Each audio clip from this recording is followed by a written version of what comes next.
Welcome.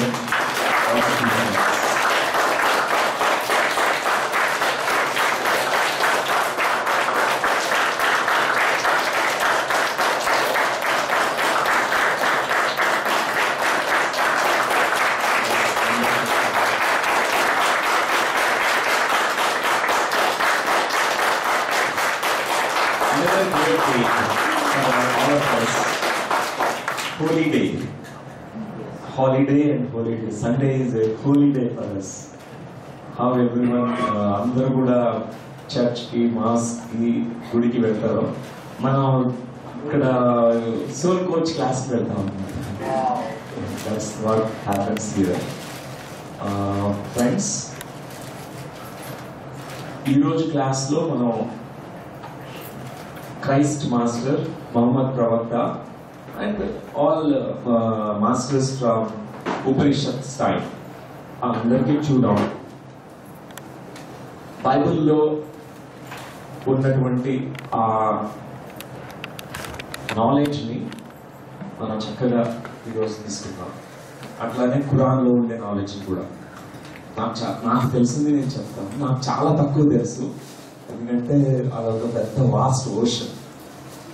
నేను చదవడం మొదలుపెట్టిన తర్వాత దాంట్లో ఎంత అద్భుతమైనటువంటి విజ్డమ్ని ఆ మాస్టర్స్ ప్రజెంట్ చేశారని అర్థమైంది. ఇంకా నేను చదవాల్సింది ఎంతో ఉంది, ఖురాన్ నుంచి, బైబిల్ నుంచి, మరియు ఉపనిషత్స్ నుంచి. కానీ నాకు ఎంతవరకు తెలుసో అంత చెప్తాను ఈరోజు. ఓకే ఫ్రెండ్స్, సో ఆ ఎసెన్స్ తీసుకోవడం ఇంపార్టెంట్. మనకి ఇప్పుడు బైబిల్ నుంచి అన్ని చెప్పుకోవాలంటే అన్ని స్టోరీస్ని అది ఒక 20 సంవత్సరాలు పడుతుంది. అంత మహత్ గ్రంథం అది. ఖురాన్ గురించి చెప్పుకోవాలన్నా కూడా 20 సంవత్సరాల పైనే పడుతుంది.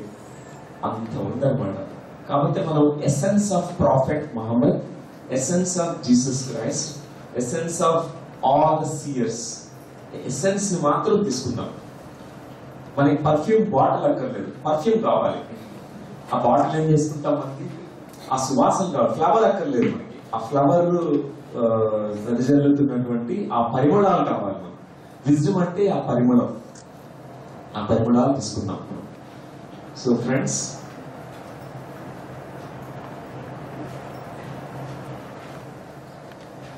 మనము బైబిల్ అనగానే మనకు గుర్తొచ్చే మాస్టర్ ఎవరంటే జీసస్ క్రైస్ట్.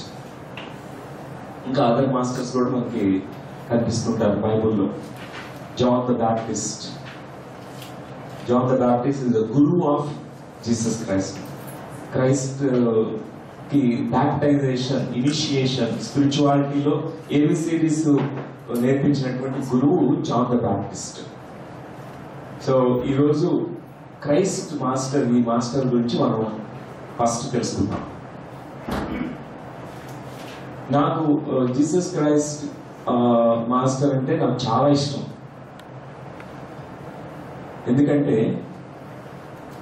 చాలా రిజనేట్ అవుతాను నేను. ఆయన చెప్పే ఆ టీచింగ్స్కి నాకు చాలా రెజనెన్స్ ఉంది. చిన్నప్పుడు చాలా కోపం ఉండేది ఆయన మీద, కానీ జ్ఞానంలోకి ప్రవేశించిన తర్వాత నాకు కనిపించినటువంటి మొట్టమొదటి గురువు, యాస్ట్రల్ గురువుగా కనిపించి దర్శనం ఇచ్చింది జీసస్ క్రైస్ట్ మాస్టర్ అనమాట.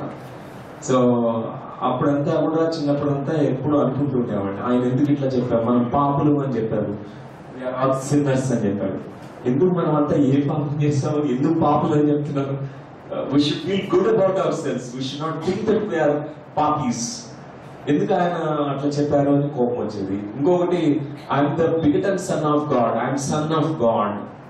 అప్పుడు అనుకునేవాడిని చిన్నప్పుడు అంతా కూడా, అయితే మనమంతా ఎవరు, మనం కూడా అక్కడి నుంచి వచ్చాక మనమంతా కూడా దేవుని బిడ్డలనే కదా, మరి ఆయన ఒక్కడే నేను దేవుని బిడ్డనే ఎందుకు చెప్పాడు? ఇట్లాంటి నాకు చాలా కొంచెం ఇరిటేషన్, కోపం వచ్చేది. ఎందుకంటే మామూలుగా స్కూల్లో చిన్నప్పుడు ఒక కాన్వెంట్లో చదువుతున్నప్పుడు అక్కడ రోజు ఈ స్టోరీస్ చెప్పేవాడు అనమాట. క్రైస్ట్ గురించి, బైబిల్ గురించి చెప్పేవాడు. 1 గంట క్లాస్ ఉండేది. ఆ టైంలో ఆ క్లాస్ అంతా ఇరిటేషన్, కోపం నాకు, ఎందుకు ఇట్లా చెప్పారు అని. సో నాకు ఫస్ట్ కనిపించినటువంటి మాస్టరు ఆయన నా డౌట్స్ అని క్లారిఫై చేశారు. ఆయన ఒక వెలుగుతో ఆ దుస్తులు కూడా వైట్ రోబ్స్తో, ఫ్లోయింగ్ రోబ్స్ వేసుకుని ఆ కళ్ళలో నుంచి వచ్చినటువంటి కంపాషన్ని నేను చూశాను ఆ రోజు. ఆ కంపాషన్ నా హార్ట్ టచ్ అయింది. వెంటనే ఆయన చెప్పాల్సిన అన్ని నాకు ట్రాన్స్మిట్ అయ్యాయి. ఆయన నా డౌట్స్ అన్ని కూడా వన్ స్ట్రెచ్, వన్ గో అన్ని క్లియర్ చేసేసారు. నా డౌట్స్ అన్ని క్లారిఫైడ్. ఆయన చెప్పారు ఆ టైంలో పీపుల్ ఎంత బ్యార్బారిక్గా ఉండేవాడు, క్రూయల్గా ఉండేవాడు. ఎట్లా అంటే ఆయన్ని కూడా క్రూసిఫై చేశాడు, అంత క్రూయల్గా ఉండేవాళ్ళు. ఓన్లీ 12 మంది డిసైపుల్స్ ఉండేవాళ్ళు జీసస్ క్రైస్ట్. మిగతా వాళ్ళంతా శత్రువులే. వాళ్ళంతా కూడా ఎప్పుడు జీసస్ క్రైస్ట్ ని అవహేళన చేస్తూ, కండెమ్ చేస్తూ, రాళ్లతో కొడుతూ ఎన్నో ప్రాబ్లమ్స్ క్రియేట్ చేశారు ఆ మాస్టర్కి. అట్లా కాదు. అట్లాంటి పరిస్థితుల్లో ఆయన చాలా స్ట్రాంగ్ గా చెప్పాల్సి వచ్చేది. కొన్ని ఎంతో అథారిటేటివ్ వాయిస్ లో చెప్పేవాడు. ఆయన ఎంత కంపాషన్ ఉందో ఆయనలో అంత స్ట్రైట్ ఫార్వర్డ్నెస్, రూత్లెస్నెస్ కూడా ఉంది. రూత్లెస్నెస్ అంటే కనికరం లేకుండా ఒక్కొక్కసారి అంత రూత్లెస్ గా ఆ టీచింగ్స్ ఇచ్చేవాడు అనమాట. ఎందుకంటే పీపుల్ అప్పుడు అట్లా చెప్తే కానీ వినేవాళ్ళు ఆ రకం కాదు. వాడు కంపాషనేట్ గా నాయన ఇది నేర్చుకో, ఇది అందరినీ ప్రేమించు, అందరితో కరుణతో ఉండాలి, అట్లా కాదు. ఒక్కసారి ఆయన చాలా రెబెలియస్ స్పిరిట్ తో మాట్లాడారు. కొన్ని సన్నివేశాలు ఉన్నాయి. సో ఆయన ఆ రోజు చెప్పింది ఏంటంటే, నేను ఒక్కడనే కాదు, అందరూ కూడా దేవుని బిడ్డలే అని చెప్పారు అనమాట. అట్లా నా డౌట్స్, ఆయన మీద నా కోపం అంతా వెళ్ళిపోయింది. ఆయన చెప్పడం బట్టి I'm not the only Christ, Christ is consciousness with in us అని చెప్పారు అనమాట. క్రైస్ట్ అనేది కాన్షియస్నెస్. మన యొక్క కాన్షియస్నెస్ ని మనం క్రైస్ట్ కాన్షియస్ అనొచ్చు, బుద్ధ కాన్షియస్నెస్ అనొచ్చు, ఆర్ కృష్ణ కాన్షియస్నెస్ అనొచ్చు. అంతేగాని అది ఒక పర్సన్ కాదు అని తెలియపరిచారు. అప్పుడు మనమంతా అనుకుంటాం Jesus Christ, second coming of the Christ, ఆయన మళ్ళా వస్తాడు అని చెప్పారు కదా. ఆయన మళ్ళా రావడం అంటే ఇప్పుడు అందరిలో ఉన్న Christ consciousness, compassionate consciousness awaken కావడం. ఆయన గొప్ప మాస్టర్ అన్నమాట. సో ఈరోజు ఆయన జీవితం నుంచి మనం కొన్ని నేర్చుకుందాం. ఈ క్రైస్ట్ కాన్షియస్నెస్ గురించి నేర్చుకుందాం. ఎందుకంటే ఒక గురువు ఆయన ఆ గురుత్వాన్ని ఎట్లా పొందారో, అంత గురువుని, అంత విజ్డమ్ని వాళ్ళు ఎట్లా రీచ్ అయ్యారో అది ఇన్స్పిరేషన్ గా మనం తీసుకోవాలి. వాళ్ళ జీవిత చరిత్ర, ధ్యాన చరిత్రని మనం తెలుసుకుంటే మనం అది ఎంతో ఇన్స్పిరేషనల్ గా మనకు ఉంటుంది. అంతేగాని గురువుని పొగుడుతూ ఉంటే మనకేం రాదు. పొగడతలు కాదు కావాల్సింది, ఆయన నుంచి నేర్చుకోవడం కావాలి. You have to be disciple to Jesus Christ, then only will learn. ఆ మాస్టర్ నుంచి నేర్చుకోవాలంటే ఆయన పొగుడుతూ ఉంటే గురువుని పొగడడం కాదు కావాల్సింది. నువ్వు Jesus Christ, you're unreachable, you're great, grand master, magnificent అట్లా అంటుంటే మనం ఎక్కడో వేసిన బొమ్మలు అక్కడే ఉంటాం. మనం అట్లా కాదు, ఆయనలో ఉన్న గ్రాండ్నెస్ ని చూసి నేను కూడా అంత కావాలి, క్రైస్ట్ అంత కావాలి, అంత మాస్టర్ గుడ్ నేను కూడా సంపాదించాలి అని మనం నిర్ణయించుకోవాలి. ప్లస్ ఆ ఇన్స్పిరేషన్ తీసుకోవాలి ఆ మాస్టర్స్ నుంచి కూడా. అట్లానే మహమ్మద్ ప్రవక్త నుంచి కూడా, ఆ మాస్టర్ నుంచి కూడా అంతే ఇన్స్పిరేషన్ మనం పొందాలి. ఆయన జీవిత చరిత్ర నుంచి మనం తెలుసుకోవాల్సిన ఎన్నో విషయాలు ఉన్నాయి. So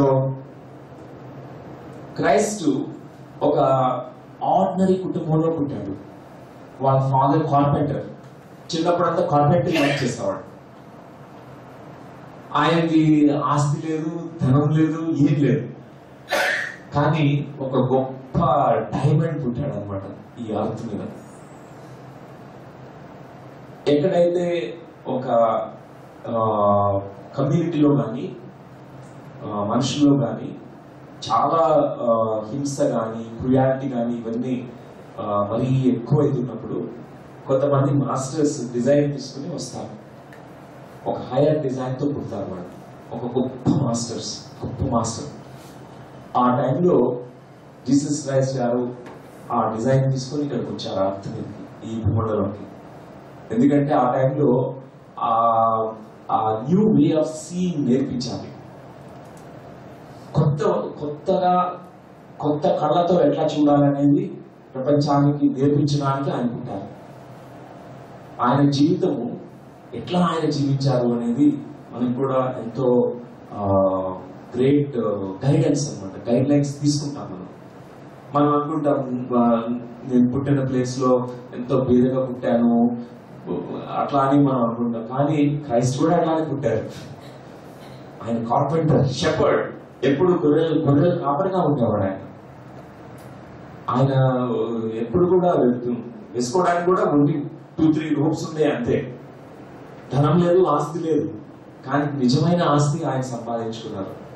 with in few years time, 8 years లోపలే ఆయన నేర్చుకోవాల్సిన సర్వ బ్రహ్మ జ్ఞానాన్నంతా నేర్చుకున్నారు. బైబిల్లో ఏం చెప్పబడిందంటే ఫ్రమ్ 8 years or 9 years తర్వాత Christ disappeared to the world. Christ గురించి ఎక్కడా చెప్పబడలేదు.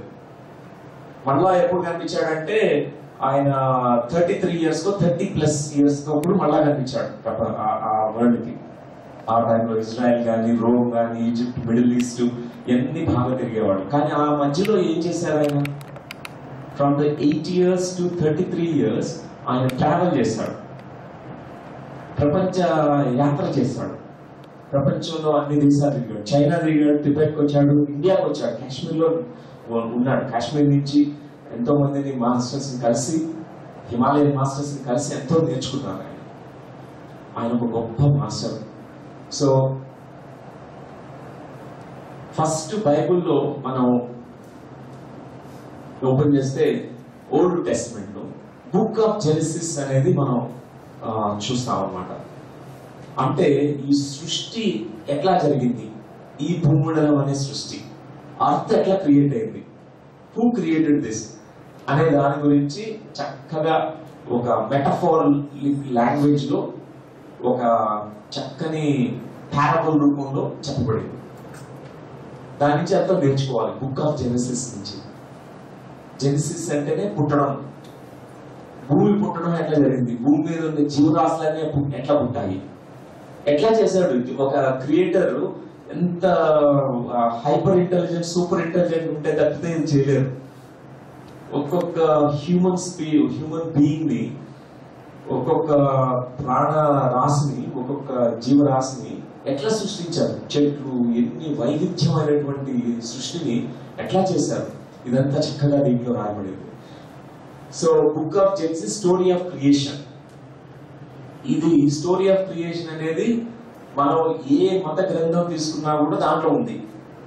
బైబిల్లో ఉంది, ఖురాన్ లో ఉంది, మన భాగవతంలో ఉంది, హిందూ స్క్రిప్చర్స్ లో ఉన్నాయి, అట్లానే జైన్ స్క్రిప్చర్స్ లో ఉంది, బుద్ధిస్ట్ స్క్రిప్చర్స్ లో ఉంది, ఈజిప్షియన్ స్క్రిప్చర్స్ లో ఉన్నాయి, అట్లానే హెబ్రూ లాంగ్వేజ్ లో జూయిష్ స్క్రిప్చర్స్ లో కూడా ఉన్నాయి. వరల్డ్ లో ఉండే ఏ స్క్రిప్చర్ తీసినా కూడా ఫస్ట్ వాడు స్టోరీ ఆఫ్ క్రియేషన్ గురించి మాట్లాడతారు. ఎందుకంటే ఆ క్వశ్చన్ అందరికీ ఉంటుంది, ఎవరు సృష్టించారు ఈ సృష్టిని, ఎట్లా సృష్టించారు. చైనీస్ మాస్టర్స్ ని చూస్తే కూడా టావోయిజం, లావో త్సు గారు దాని గురించి కూడా రాస్తారు. ఆయన స్టోరీ ఆఫ్ క్రియేషన్ ఎట్లా జరిగింది. సో ఈరోజు మనం we remove all that secrets given in the book of Genesis. We take out the secrets. ఏంటి సీక్రెట్ అంటే అన్ని కూడా చక్కని సింబాలిక్ రూపంలో చెప్పబడింది. ఆ సింబల్స్ రూపంలో కొన్ని వర్డ్స్ యూజ్ చేస్తారు. దాని యొక్క తాళం చెవుల్ని ఓపెన్ చేస్తే గానీ దాని నిజం మీనింగ్ తెలియదు, నిజమైనటువంటి ఆ అంతరార్థం మనకి తెలియదు. లేకపోతే it looks so absurd.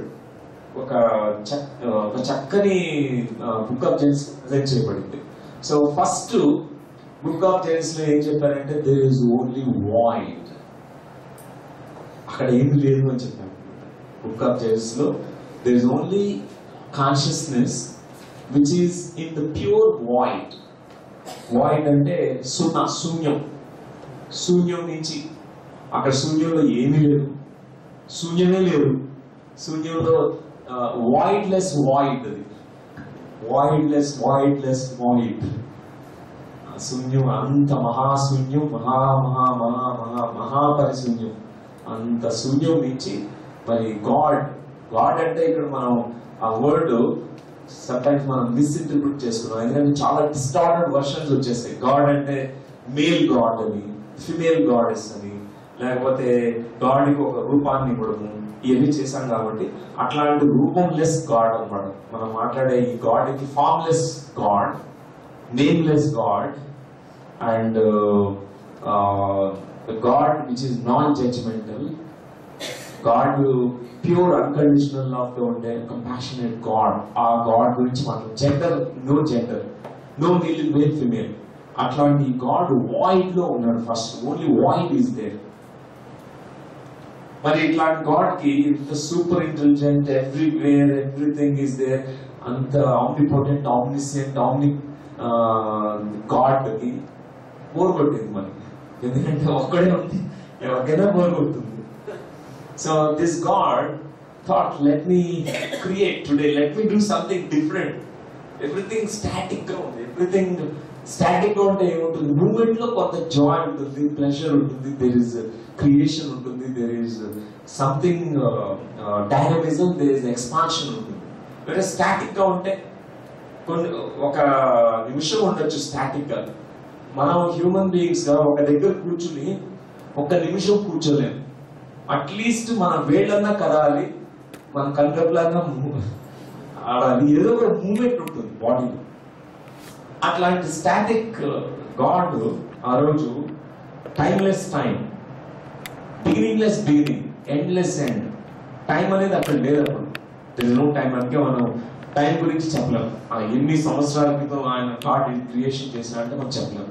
14 billion years human beings, human species అనేవి ఎగ్జిస్టెన్స్ లో వచ్చాయని మన సైంటిస్ట్ అప్రాక్సిమేట్ గా ఒక అంచనా వేశారు కొన్ని స్టడీస్ చేసి.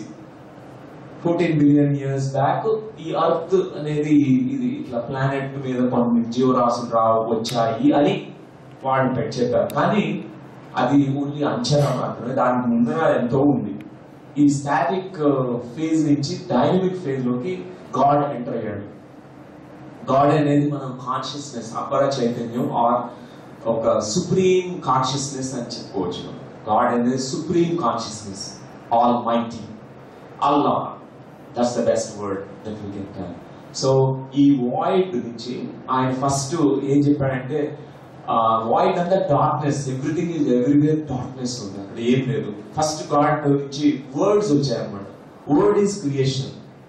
గాడ్ నుంచి వర్డ్ వచ్చాయి. ఇప్పుడు మనం వేదాస్ తీసుకున్నాం అనుకోండి, వేదాస్ ఆర్ నాట్ అటర్డ్ అంటాం. వేదాలు చెప్పబడలేదు, వేదాలు శృతి, వినబడ్డాయి. వేదాలన్నీ కూడా జ్ఞానంలో అందరూ మాస్టర్స్ వాళ్ళకి వినిపించాయి. ఆ శబ్దాలు, ఆ సాంస్క్రిట్ వర్డ్స్ వినబడ్డాయి. శృతి అంటాం. చూడబడింది కాదు, ఆ చెప్పబడింది కాదు వేదాస్. అట్లానే ఫస్ట్ వర్డ్స్ గాడ్ నోటి నుంచి వచ్చాయి. లెట్ దేర్ బి లైట్ అన్నాడు.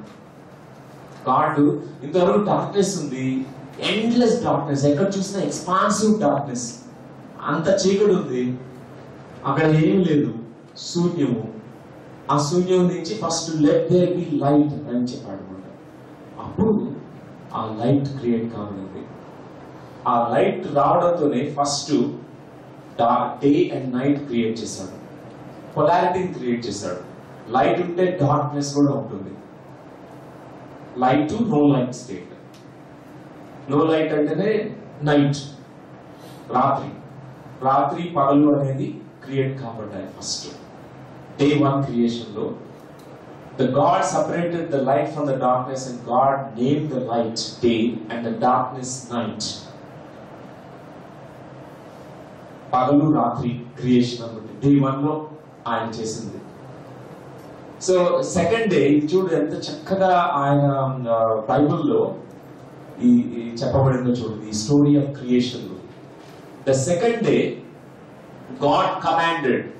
ఒక విషయం గుర్తుపెట్టుకోవాలి, మనమంతా దేవుని బిడ్డలమే, అక్కడి నుంచి వచ్చిన వాళ్ళమే. We are the children of God, and children of God also gods, miniature gods, small gods, baby gods. So ఈ బేబీ గాడ్స్ కూడా కమాండ్ చేస్తాం అంతే. గాడ్ కమాండెడ్, ఆ వర్డ్ చూడండి. We are all we have forgotten our authority. We can command whatever that we want to create in our life. We need to command. Let there be light. Let there be so much positivity in my life. So be it. So be it. So be it. Tathastu, tathastu, tathastu. Ante. ఎందుకంటే we are all children of God. God లాగే మనం చేస్తాం అంతే. God commanded, let there be a dome to divide the water and to keep it in two separate places. First లో ఏంటంటే ఇది day and night create అయిన తర్వాత ఆ వాస్ట్ ఎక్స్పాన్సెస్ లో ఒక స్కై ఉంది. తర్వాత ఇక్కడంతా వాస్ట్ ఎక్స్పాన్సెస్ అది ఉంది అనమాట. ఎవ్రీథింగ్ ఇస్ వాస్ట్నెస్ ఉంది. దిస్ డే అండ్ నైట్ ఉంది. So God he created water now. So sky and water అని టూ క్రియేట్ చేశాడు. Let there be sky, let there be water. So a dome to divide the water and to keep it in two separate places. And it was done. So God made a dome and separate the water under it from the water above it. He named the dome sky. Sky కింద water ఉంది. So second day of creation లో దేవుడు మరి ఆయన ఏం create చేసినంటే ఆకాశాన్ని, first water ని, ఆకాశం వాటర్ క్రియేట్ చేసిన తర్వాత ఒక డోమ్ కూడా క్రియేట్ చేసిన తర్వాత సపరేట్ చేశాడు. This is water, this will be there, this is the sky. అంటే ఇక్కడ మనం తెలుసుకోవాల్సింది ఏంటంటే ఈ యొక్క మూల చైతన్యము ఆ డైనమిజం లో ఎలిమెంట్స్ ఆఫ్ నేచర్ ని క్రియేట్ చేసింది అని తెలుసుకోవాలి. Water is called water of life. Water ఎక్కడ ఉంటుందో అక్కడే లైఫ్ ఉంటుంది. మన యొక్క సివిలైజేషన్ మనం స్టడీ చేస్తే హ్యూమన్ సివిలైజేషన్, మన యొక్క ఆది మానవులు వాళ్ళంతా కూడా ఎప్పుడు ఎక్కడ వాటర్ ఉంటుందో అక్కడికే వెళ్ళిపోయి నివసిస్తుంటారు. నదుల దగ్గరనో లేకపోతే బీచ్ల దగ్గరనో, అంటే ఎక్కడ వాటర్ సోర్స్ ఉంటుందో అక్కడే లైఫ్ థ్రైవ్ అవుతుంది. సో ఇక్కడంతా కూడా మనకి పంచ తత్వాలు, పంచభూతాలని క్రియేషన్ ఇది మనం తెలుసుకోవాలి. Let there be water, let there be sky. ఈ రెండు క్రియేషన్ సెకండ్ డే చేయబడింది. వాటర్ అంటేనే అక్కడ వాటర్ లైఫ్ ఫార్మ్స్ థ్రైవ్ అయ్యే విధంగా గాడ్ క్రియేట్ చేశాడు. అంటే there is something that can create so much of life from the water. So this is the second day. మనం కూడా గాడ్ లాంటి వాళ్ళని, దేవుని బిడ్డల్ని, in the likeness, in the image of the God we are all created. So మనలో కూడా చైతన్యం ఉంది. ఈ చైతన్యం నుంచి మనం వాటర్ ఆఫ్ లైఫ్ ని క్రియేట్ చేస్తాం.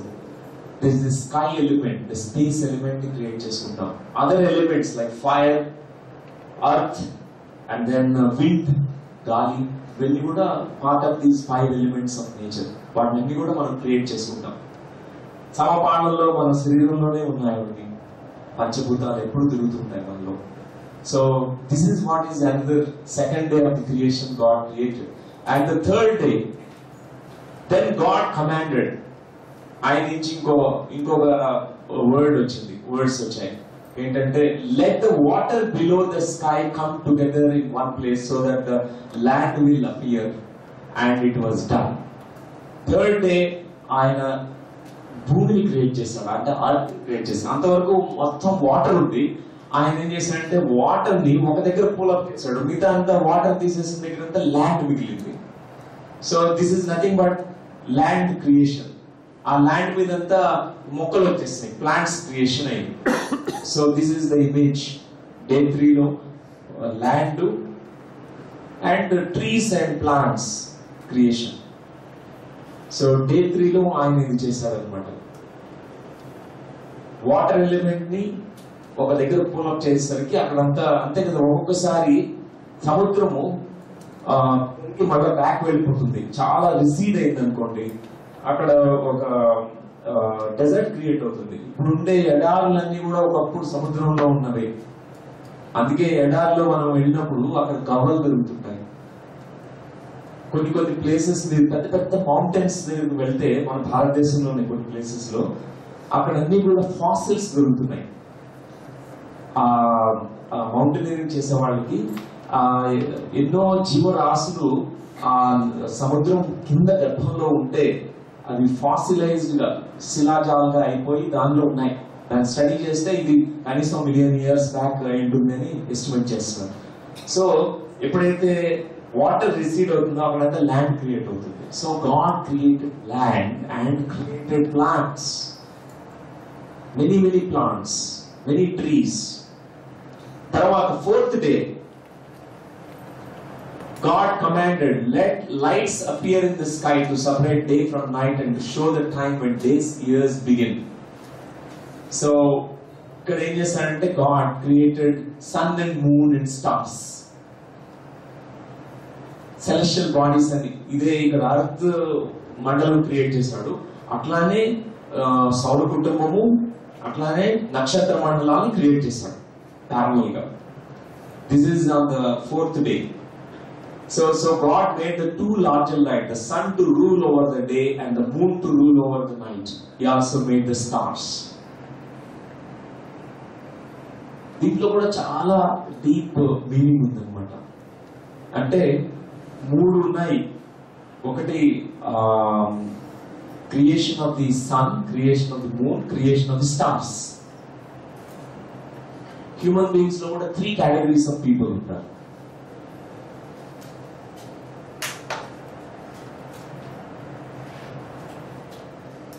చంద్రవంశీయులు, సూర్యవంశీయులు అండ్ నక్షత్ర మండల వాసులు, నక్షత్ర star beings. 3 kinds of people.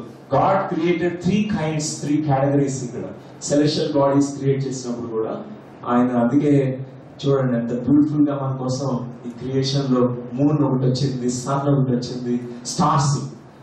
So చాలా మంది వరకు చంద్రవంశీయులు ఒక స్థాయిలోనే ఉండిపోతారు, ఒక పరిధిలోనే ఉండిపోతారు, పరిమితి స్థితిలోనే ఉండిపోతారు.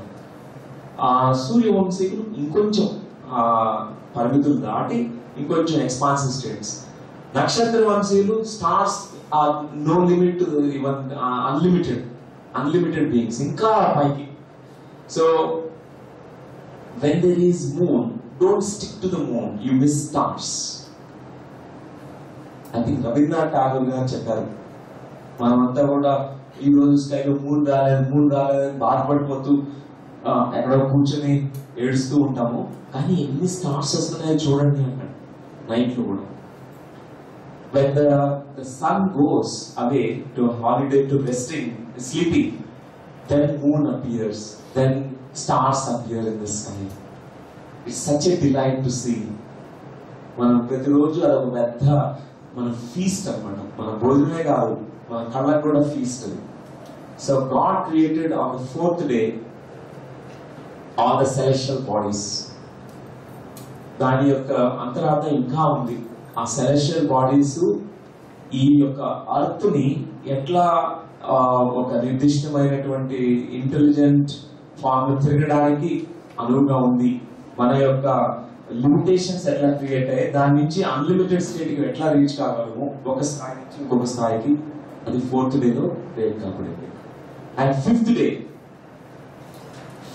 is the creation of our rest of all the life forms.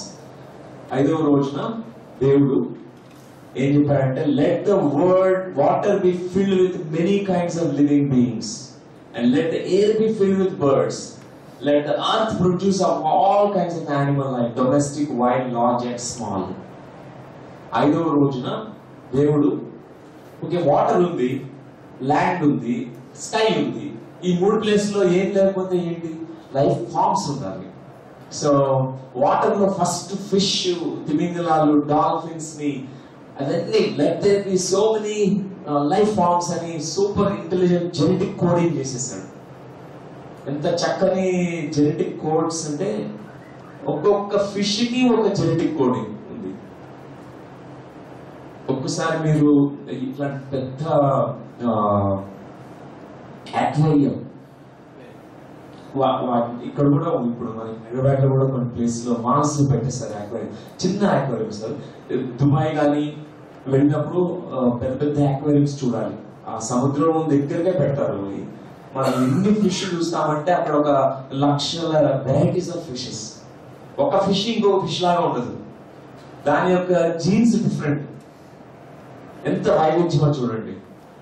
అట్లానే బర్డ్స్ ఆకాశంలో బర్డ్స్ ని క్రియేట్ చేశాడు. ఒక్క బర్డ్ ఇంకొక బర్డ్ కి ఎంత తేడా అంటే వాటి క్యారెక్టరిస్టిక్ ఫీచర్స్ లక్షణాలన్నీ డిఫరెంటే. Super intelligent God. అట్లానే ల్యాండ్ మీద యానిమల్స్, ఎన్ని యానిమల్స్ మన అర్త్ మీద,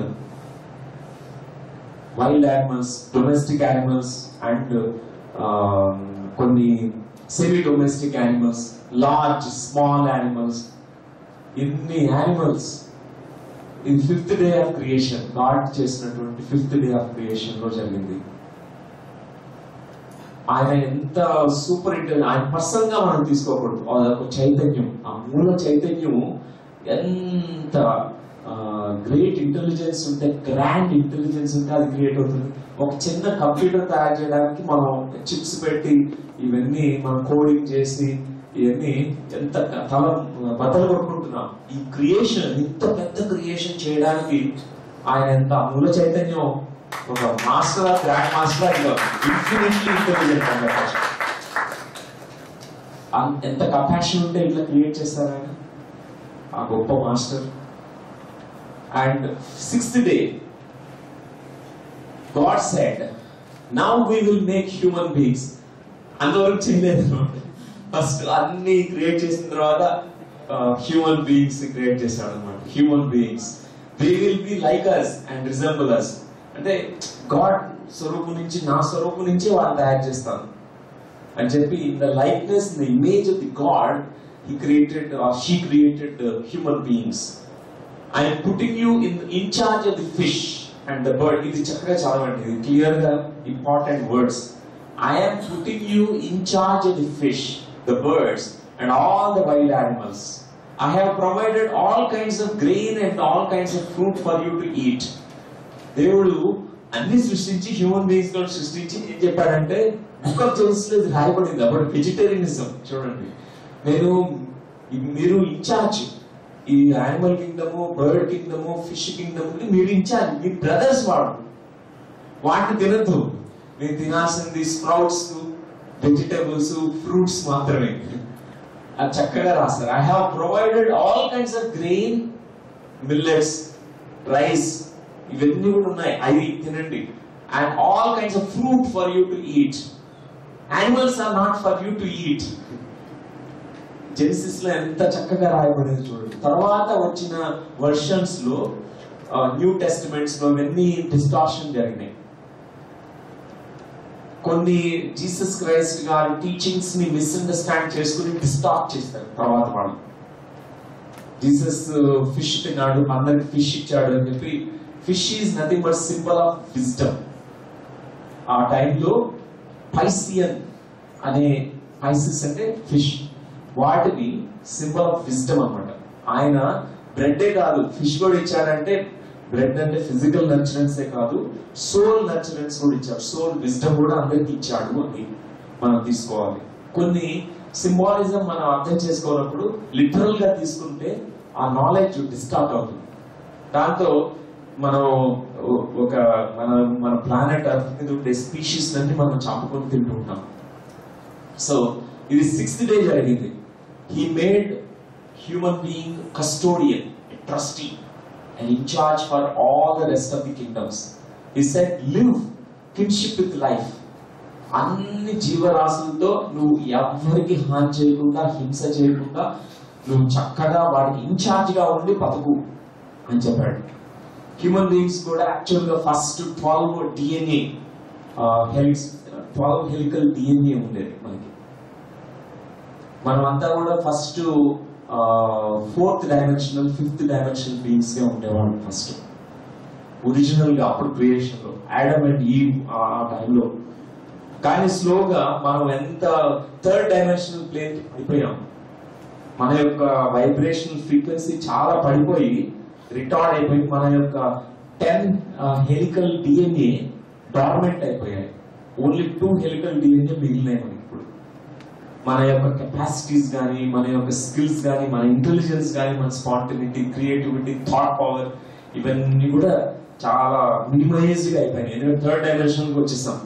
మనం యాక్చువల్ గా ఒరిజినల్ గా అయితే హైయర్ డైమెన్షనల్ బీయింగ్స్ అందరం కూడా, హ్యూమన్ స్పీషీస్ అంతా కూడా. సో ఇవన్నీ ఓవర్ పీరియడ్ ఆఫ్ టైం జరిగినటువంటి మార్పులు. కానీ ఇప్పుడు మనం మళ్ళా బ్యాక్ వెళ్ళడానికి, మన ఒరిజినల్ స్టేట్ కి వెళ్ళడానికి మనం ప్రయత్నం చేస్తున్నాం. సో 6th డే ఇది జరిగింది అనమాట, kinship with all life. 7th day అంతా క్రియేట్ చేసిన తర్వాత గాడ్ ఏం చేశాడంటే ఈరోజు రెస్టింగ్ డే అని చెప్పాడు. Holiday. We have Monday, Tuesday, Wednesday, Thursday, Friday, Saturday వరకు వర్క్ చేస్తాం. Sunday holiday. God created holiday. అంటే దీని నుంచి మనం తీసుకోవాల్సింది కూడా, మీరు పని చేయండి నాన్న, మీరందరూ పని చేయాలి బాగా, కర్మయోగం. ఒక్కరోజు హాలిడే, ఒకరోజు రెస్ట్ తీసుకోవాలి. Go back to that void, go back to that emptiness. ఏం చేయద్దు ఆ రోజు, హాయిగా ఆ బ్రహ్మాండంలో కలిసి నీకు నువ్వుగా ఉండు అంతే. మిగతా అంతా kinship with life. First day water, creation of light. తర్వాత second water element, sky. Third land creation, plants. 4th day fish, ఇవన్నీ బర్డ్స్ అన్ని కూడా. 6th day all other rest of the human beings. ఇవన్నీ కూడా మనం కూడా అట్లా చేస్తాం. మన క్రియేటివ్ ప్రాసెస్ లో, మన జీవితంలో కూడా మనం క్రియేషన్, ఎండ్లెస్ క్రియేటివిటీ. ఒక రోజు మనకి రెస్ట్ తీసుకోవాలి. That's called resting day. ఇది ఇంపార్టెంట్. కానీ అన్ని డేస్ మనం రెస్టింగ్ డే చేసుకుంటాం, అది కూడా మంచిది కాదు. అన్ని హాలిడేస్ అయితే మంచిది కాదు. We have to B endlessly creative, same time break the routine. 1 day holiday. ఇదే ఎవ్రీ వీక్ 1 డే హాలిడే ఇచ్చుకోవాలి. 6 days వర్కింగ్ డేస్ కర్మయోగం. ఆ రోజు మాత్రం ధ్యాన యోగం. Dhyana yoga is nothing but resting. So ఇది మనం book of Genesis, story of creation. మన సైంటిస్ట్ కూడా కనుక్కున్నది అదే, same thing. There was only nothingness before, there was great void. అక్కడ ఏమీ లేనటువంటి దగ్గర నుంచి వూంబ్ ఆఫ్ క్రియేషన్, వూంబ్ అంటాం. వూంబ్ అంటే అదొక స్పేస్, అంటే దాని నుంచి ఎండ్లెస్ వైవిధ్యం కలిగినటువంటి సృష్టి జరిగింది. నథింగ్నెస్ నుంచి ఎవ్రీథింగ్నెస్ వచ్చింది. అందుకే ధ్యానంలో మనం నథింగ్నెస్ లోకి ఎందుకు వెళ్ళాలంటే అక్కడి నుంచి ఎవ్రీథింగ్ వస్తుంది కాబట్టి. ధ్యానం అంటేనే no thought, no mind, zero state. శూన్యంలోకి వెళ్ళాలి. మనస్సు శూన్యం కావాలి, మనమంతా అహంకారం శూన్యం కావాలి, మన బాడీ లెస్ స్టేట్, బాడీ కూడా శూన్యం కావాలి. అన్ని శూన్యం అయిపోయి కూర్చుంటే ఆ జీరో నుంచి ఇన్ఫినిటీ పుడుతుంది. దాని నుంచి అన్ని వస్తాయి. That is what is we are practicing as meditation. So big bang theory ఏదైతే సైంటిస్ట్ ప్రపోజ్ చేశారో వాళ్ళు కూడా same conclusion. There is infinite intelligence in the universe and it came from the nothingness. Nothingness nunchi everythingness came. And Charles Darwin present chesina model theory of evolution అనేది ఒక model, ఒక linear model present చేశారు ఆయన. కానీ Albert Einstein వచ్చిన తర్వాత, ఇంకా other scientist, quantum scientist వచ్చిన తర్వాత ఇంకొంచెం ఆ theory of evolution spiritual evolution గా మోడల్ గా మనం అర్థం చేసుకోగలిగాం. లేకపోతే ఫస్ట్ ఒక జస్ట్ బయలాజికల్ ఎవల్యూషన్ అట్లానే చూసాం, కానీ ఆ బయాలజీని డిటర్మిన్ చేసే స్పిరిచువాలిటీ మనం చూడలేకపోయాం. ఆల్బర్ట్ ఐన్స్టీన్ వచ్చిన తర్వాత ఆ సైంటిస్ట్ ద్వారా ఇంకొక కోణాన్ని ఆయన వరల్డ్ కి ప్రజెంట్ చేశాడు. సో ఇప్పుడు స్పిరిచువల్ సైంటిస్ట్ ఇంతకుముందు ఉన్నటువంటి ఆధ్యాత్మిక ఈ నాలెడ్జ్ ప్రజెంట్ చేసినటువంటి సియర్స్, సేజెస్, మాస్టర్స్, మిస్టిక్స్ వాళ్ళతో ఏకీభవిస్తున్నారు. ఎందుకంటే సేమ్ ఫైండింగ్స్. ఇప్పుడు స్పిరిచువల్ సైంటిస్ట్ కూడా అందరూ మెడిటేషన్ చేస్తే వాళ్ళు కూడా ఈ సృష్టి ఎట్లా మొదలైంది, మూలం ఏంటి, వాళ్ళు కూడా మూల చైతన్యాన్ని అర్థం చేసుకోగలుగుతున్నారు. ఆ మూల యాజ్ అబౌవ్ సో బిలో, ఆ మూల చైతన్యం ఏం చేసిందో యాజ్ బిలో ఇక్కడ కూడా మనం అదే చేస్తాం. అక్కడ ఉండేదే ఇక్కడ ఉంటుంది, ఇక్కడ ఉండేదే అక్కడ ఉంటుంది, అంతే. As above so below is a great principle from Hermes, master Hermes. Yes, you have a question. Sir, day అంటే అప్పుడు ఎలా ఉండేది? డే అంటే పారామీటర్స్, యా, 24 hours అన్నా లేకపోతే అంటే ఇది మనం ఒట్టి సింబాలిజం కింద తీసుకోవాలి, ఒక ఉపమానం కింద తీసుకోవాలి, దాన్ని లిటరల్ గా తీసుకోకూడదు. అక్కడ డే అండ్ నైట్ అనేది డ్యువాలిటీ క్రియేషన్ కింద తీసుకోవాలి. అంతకుముందు దేవుడు అంటే ఏకమని, వన్నెస్ అని, దివ్యత్వం అంటేనే వన్నెస్ అని అర్థం చేసుకోవాలి. ఆ వన్నెస్ నుంచి ఆయన ఫస్ట్ క్రియేట్ చేసింది డ్యువాలిటీని, ద్వంద్వాన్ని క్రియేట్ చేశాడు. ఎందుకంటే అది ఒక ప్లే కాబట్టి, లీల అంతే. అక్కడ దాని నుంచి మనం తీసుకోవాల్సిన ఉపమానము ఏంటంటే ఆ ద్వంద్వాన్ని ఫస్ట్ క్రియేట్ చేశాడు, రాత్రి పగలు, దాంతో పాటు గుడ్ అండ్ బ్యాడ్, అన్ని ఇట్లాంటి ఇన్ యాంగ్, మేలు ఫిమేలు అన్నిటికీ రెండుగా క్రియేట్ కాబట్టి మొదట ఒకటి ఉంటుంది, ఒకటి రెండు అవుతుంది, రెండు మూడు అవుతాయి. కాన్సెప్ట్ ఆఫ్ 3 వచ్చింది. 3లో మళ్ళా ఈ ఇద్దరు జాయిన్, రెండు ఏకమైనప్పుడు మళ్ళా మూడో వాడు వస్తాడు. Third birth of the being జరుగుతుంది. అంటే ఇక్కడ మనం భూమి మీద man women Adam and Eve create చేశాడు గాడ్. వాళ్ళిద్దరు కలిసినప్పుడు మళ్ళీ వాళ్ళ ప్రోజని, వాళ్ళ యొక్క చిన్నపిల్లలు పుడతారు.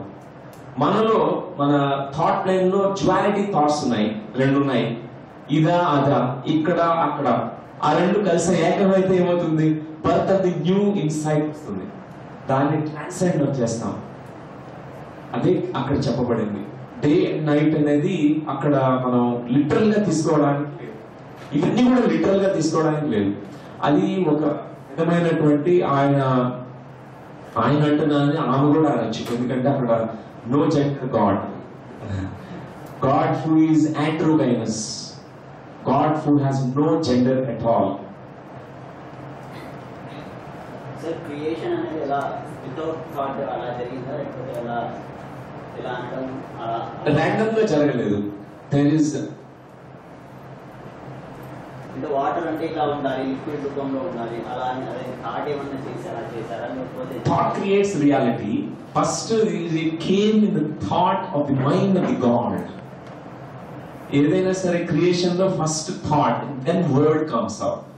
So first what was there is only there is void, there is nothingness. ఆ నథింగ్నెస్ నుంచి గాడ్, దట్ మూల చైతన్యము సృష్టి చేసింది. ఎట్లా? ఫస్ట్ ఆలోచన ద్వారా. ఆలోచన వర్డ్ ద్వారా ఎక్స్ప్రెస్ అవుతుంది. ఫస్ట్ మానసిక క్షేత్రము, తర్వాత వాక్ క్షేత్రము, దాని తర్వాత చేతనా క్షేత్రం. ఈ మూడు క్రియేషన్ ప్రాసెస్ లో జరుగుతాయి.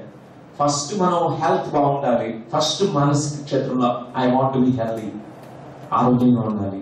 తర్వాత words, let there be health, let there be great physical abundant health. తర్వాత చేతనా క్షేత్రంలో అది వస్తుంది. So God created everything from the mind of God first, through the word of God, then there is manifestation, there is a creation. So friends, Bible lo మనం అన్ని కూడా ఇట్లాంటి ఎట్లా ఉపమానాలు, ఎనెక్డోట్స్, పారబుల్స్, కథల రూపంలో చక్కగా చెప్పబడింది. దానికి మనకి ఎంత ఓర్పు సహనం ఉండాలంటే ఒక్కొక్కటి చదివి ఛానల్లోకి వెళ్ళి ఎందుకు ఇట్లా చెప్పబడింది అనేది మనం అడగాలి, క్వశ్చన్ అడగాలి. మన అంతరాల్లో నుంచి ఆన్సర్ వస్తుంటుంది. ఇది ఎందుకు ఇట్లా చెప్పాడు అని మనం అడిగితే దాని యొక్క రియల్ అంతరార్థం మనకు అర్థమవుతుంది, రివీల్ అవుతుంది. So Neil Donald Walsch is a wonderful master, new age master. మీకు క్లాస్ లో స్వాధ్యాయ యోగంలో చెప్పాను, మీకు ఆ క్లాస్ ఆల్రెడీ కవర్డ్. సో ఆయన కూడా గాడ్ తో కమ్యూనికేట్ చేశారు. ఒకరోజు ఆయన సూసైడ్ చేసుకోవాలనుకున్నారు. ఎందుకంటే ఆయన బ్యాంక్రప్సీ, జాబ్ లేదు. ఆయన డస్ట్బిన్స్ దగ్గర వెళ్ళి అక్కడ ఉన్న ఆహార పదార్థాలని తింటూ బతికాడుకోండి ఆల్మోస్ట్ మంత్స్. డిప్రెషన్ లో ఉన్నాడు. ఇంకా సూసైడ్ చేసుకోవాలని ఆ రోజు రాస్తున్నాడు, సూసైడ్ చేసేసుకుంటాను. కానీ కొన్ని క్వశ్చన్స్ ఉన్నాయి, అన్ని రాస్తున్నాడు అనమాట పేపర్ మీద. ఆటో రైటింగ్ జరిగింది ఆయనకి. గాడ్ నుంచి, అంటే ఆ మూల చైతన్యం నుంచి కొన్ని ఆన్సర్స్ వచ్చాయని. ఆయన రాసిన ప్రతి క్వశ్చన్ కి ఆన్సర్ ఫ్లో అవుతూ వచ్చింది.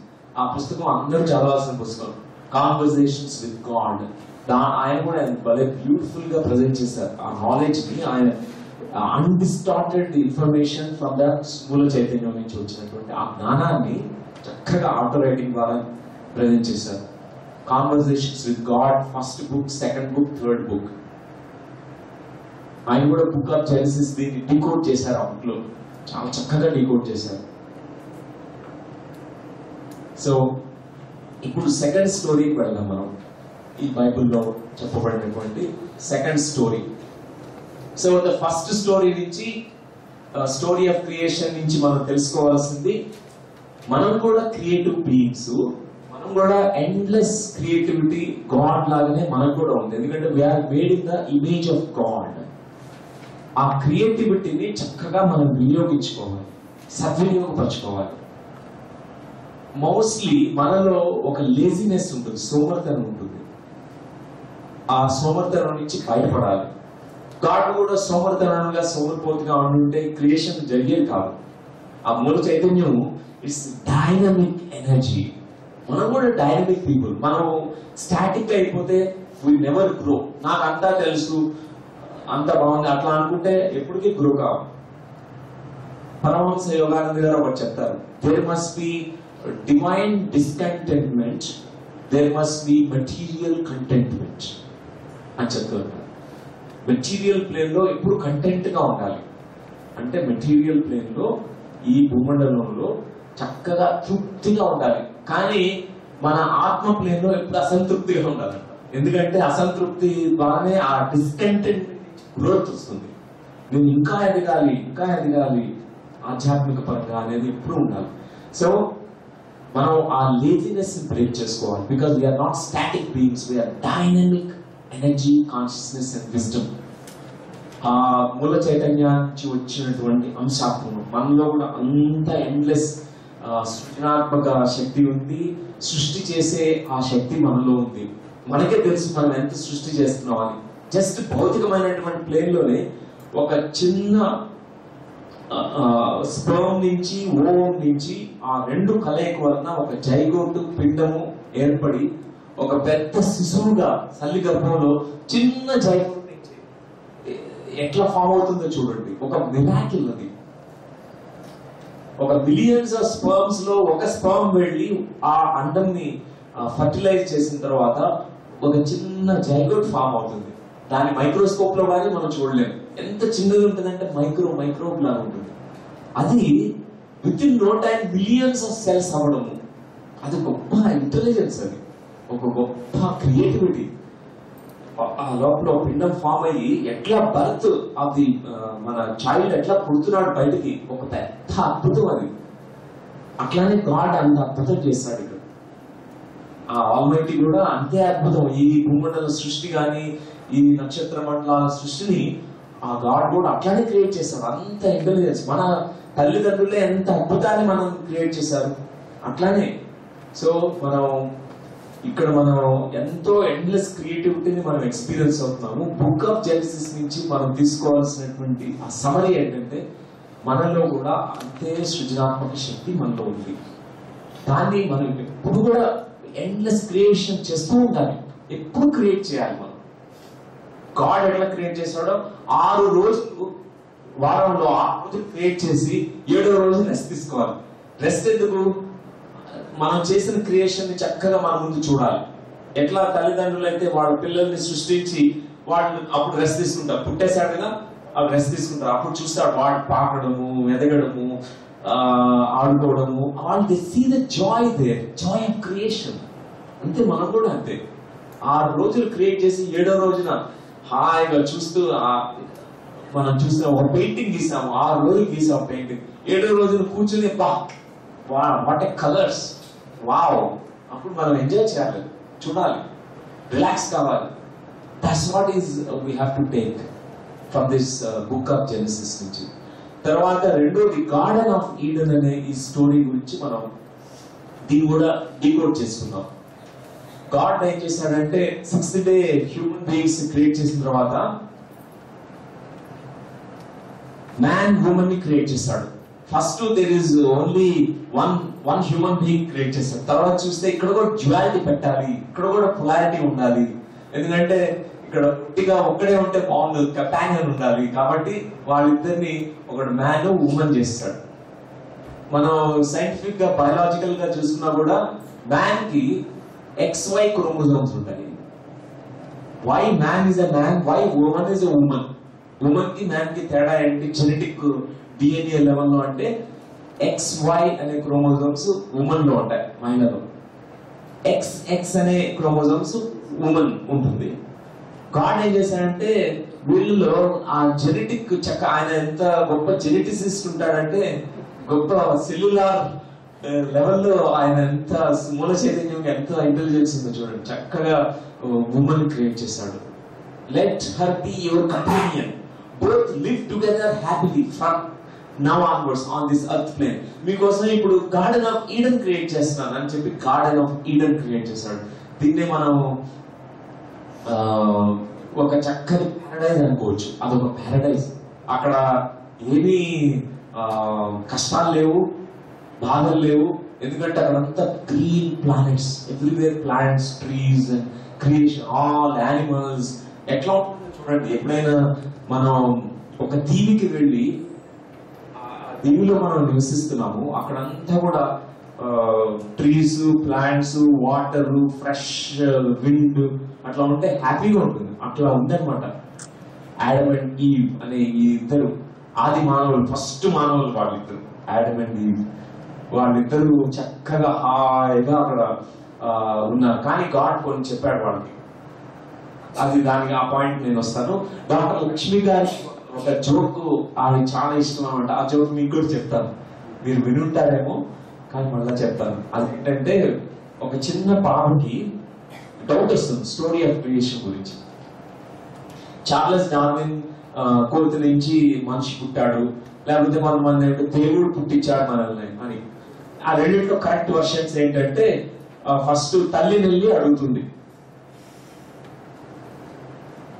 తల్లి ఆమె దైవ భక్తురాలు. ఆమె చెప్తుంది చాలా సింపుల్ క్రియేషన్ స్టోరీ, ఏం లేదు. First God Adam and eve create చేస్తారు. ఆడమ్ అండ్ ఈవ్ నుంచి మనం అంతా వచ్చాం ఈ భూమి మీద అంతా. అంతే సింపుల్, అంతే సింపుల్. తర్వాత ఆమెకి ఆ చిన్న బాబుకి అంత అయితే ఫాదర్ ని కూడా అడుగుదాము ఆయన వర్షన్ ఎట్లా ఉందని. ఫాదర్ దగ్గరికి కూడా వెళ్ళి అడుగుతుంది, పాపా వాట్ ఈస్ ద ఆన్సర్, మనం ఎక్కడి నుంచి వచ్చాం. పాపా ఏంటంటే సైంటిస్ట్, ఆయనంతా కూడా మొత్తం సైన్స్ అంత ఫిజిక్స్ ఇట్లా. ఆయన ఏం చెప్తాడంటే అది వెరీ సింపుల్. అది చార్లెస్ డార్విన్ తెలుసు కదా, ఆయన ఎంతో రీసెర్చ్ చేసి చెప్పాడు. మనిషి కోతి నుంచి పుట్టాడు, మనం అంతా కోతుల నుంచే వచ్చాం. మనం ఆ పరిణామ క్రమంలో మన తోకలు వెళ్ళిపోయాయి. ఆ తోక కాస్త ఇప్పుడు మనకి ఆ స్మాల్ టెయిల్ బోన్ అనేది మిగిలింది. జస్ట్ తోక వెళ్ళిపోయింది. మనం కోతులమే, మనం కోతుల నుంచే పుట్టామని చెప్పారు. సో ఇప్పుడు ఆ పాపకి కన్ఫ్యూజన్ వచ్చేస్తుంది. మదర్ ఏమో అంటే మమ్మ ఏంటంటే ఇట్లా చెప్తుంది, పప్పా ఏంటంటే ఇట్లా చెప్తున్నారు, ఏది కరెక్ట్. మళ్ళా మదర్ దగ్గరికి వెళ్ళి చెప్తుంది, పప్పా ఏంటంటే ఇట్లా చెప్పారు, నువ్వేంటి మమ్మ ఇట్లా చెప్పావంటే మదర్ చెప్తుంది ఇద్దరు కరెక్టే, నేనేంటంటే నా యాన్సిస్టర్స్ గురించి నేను చెప్పాను, పప్పా ఏంటంటే ఆయన యాన్సిస్టర్స్ గురించి ఆయన పూర్వీకుల గురించి ఆయన చెప్పారు, నా పూర్వీకుల గురించి నేను చెప్పాను.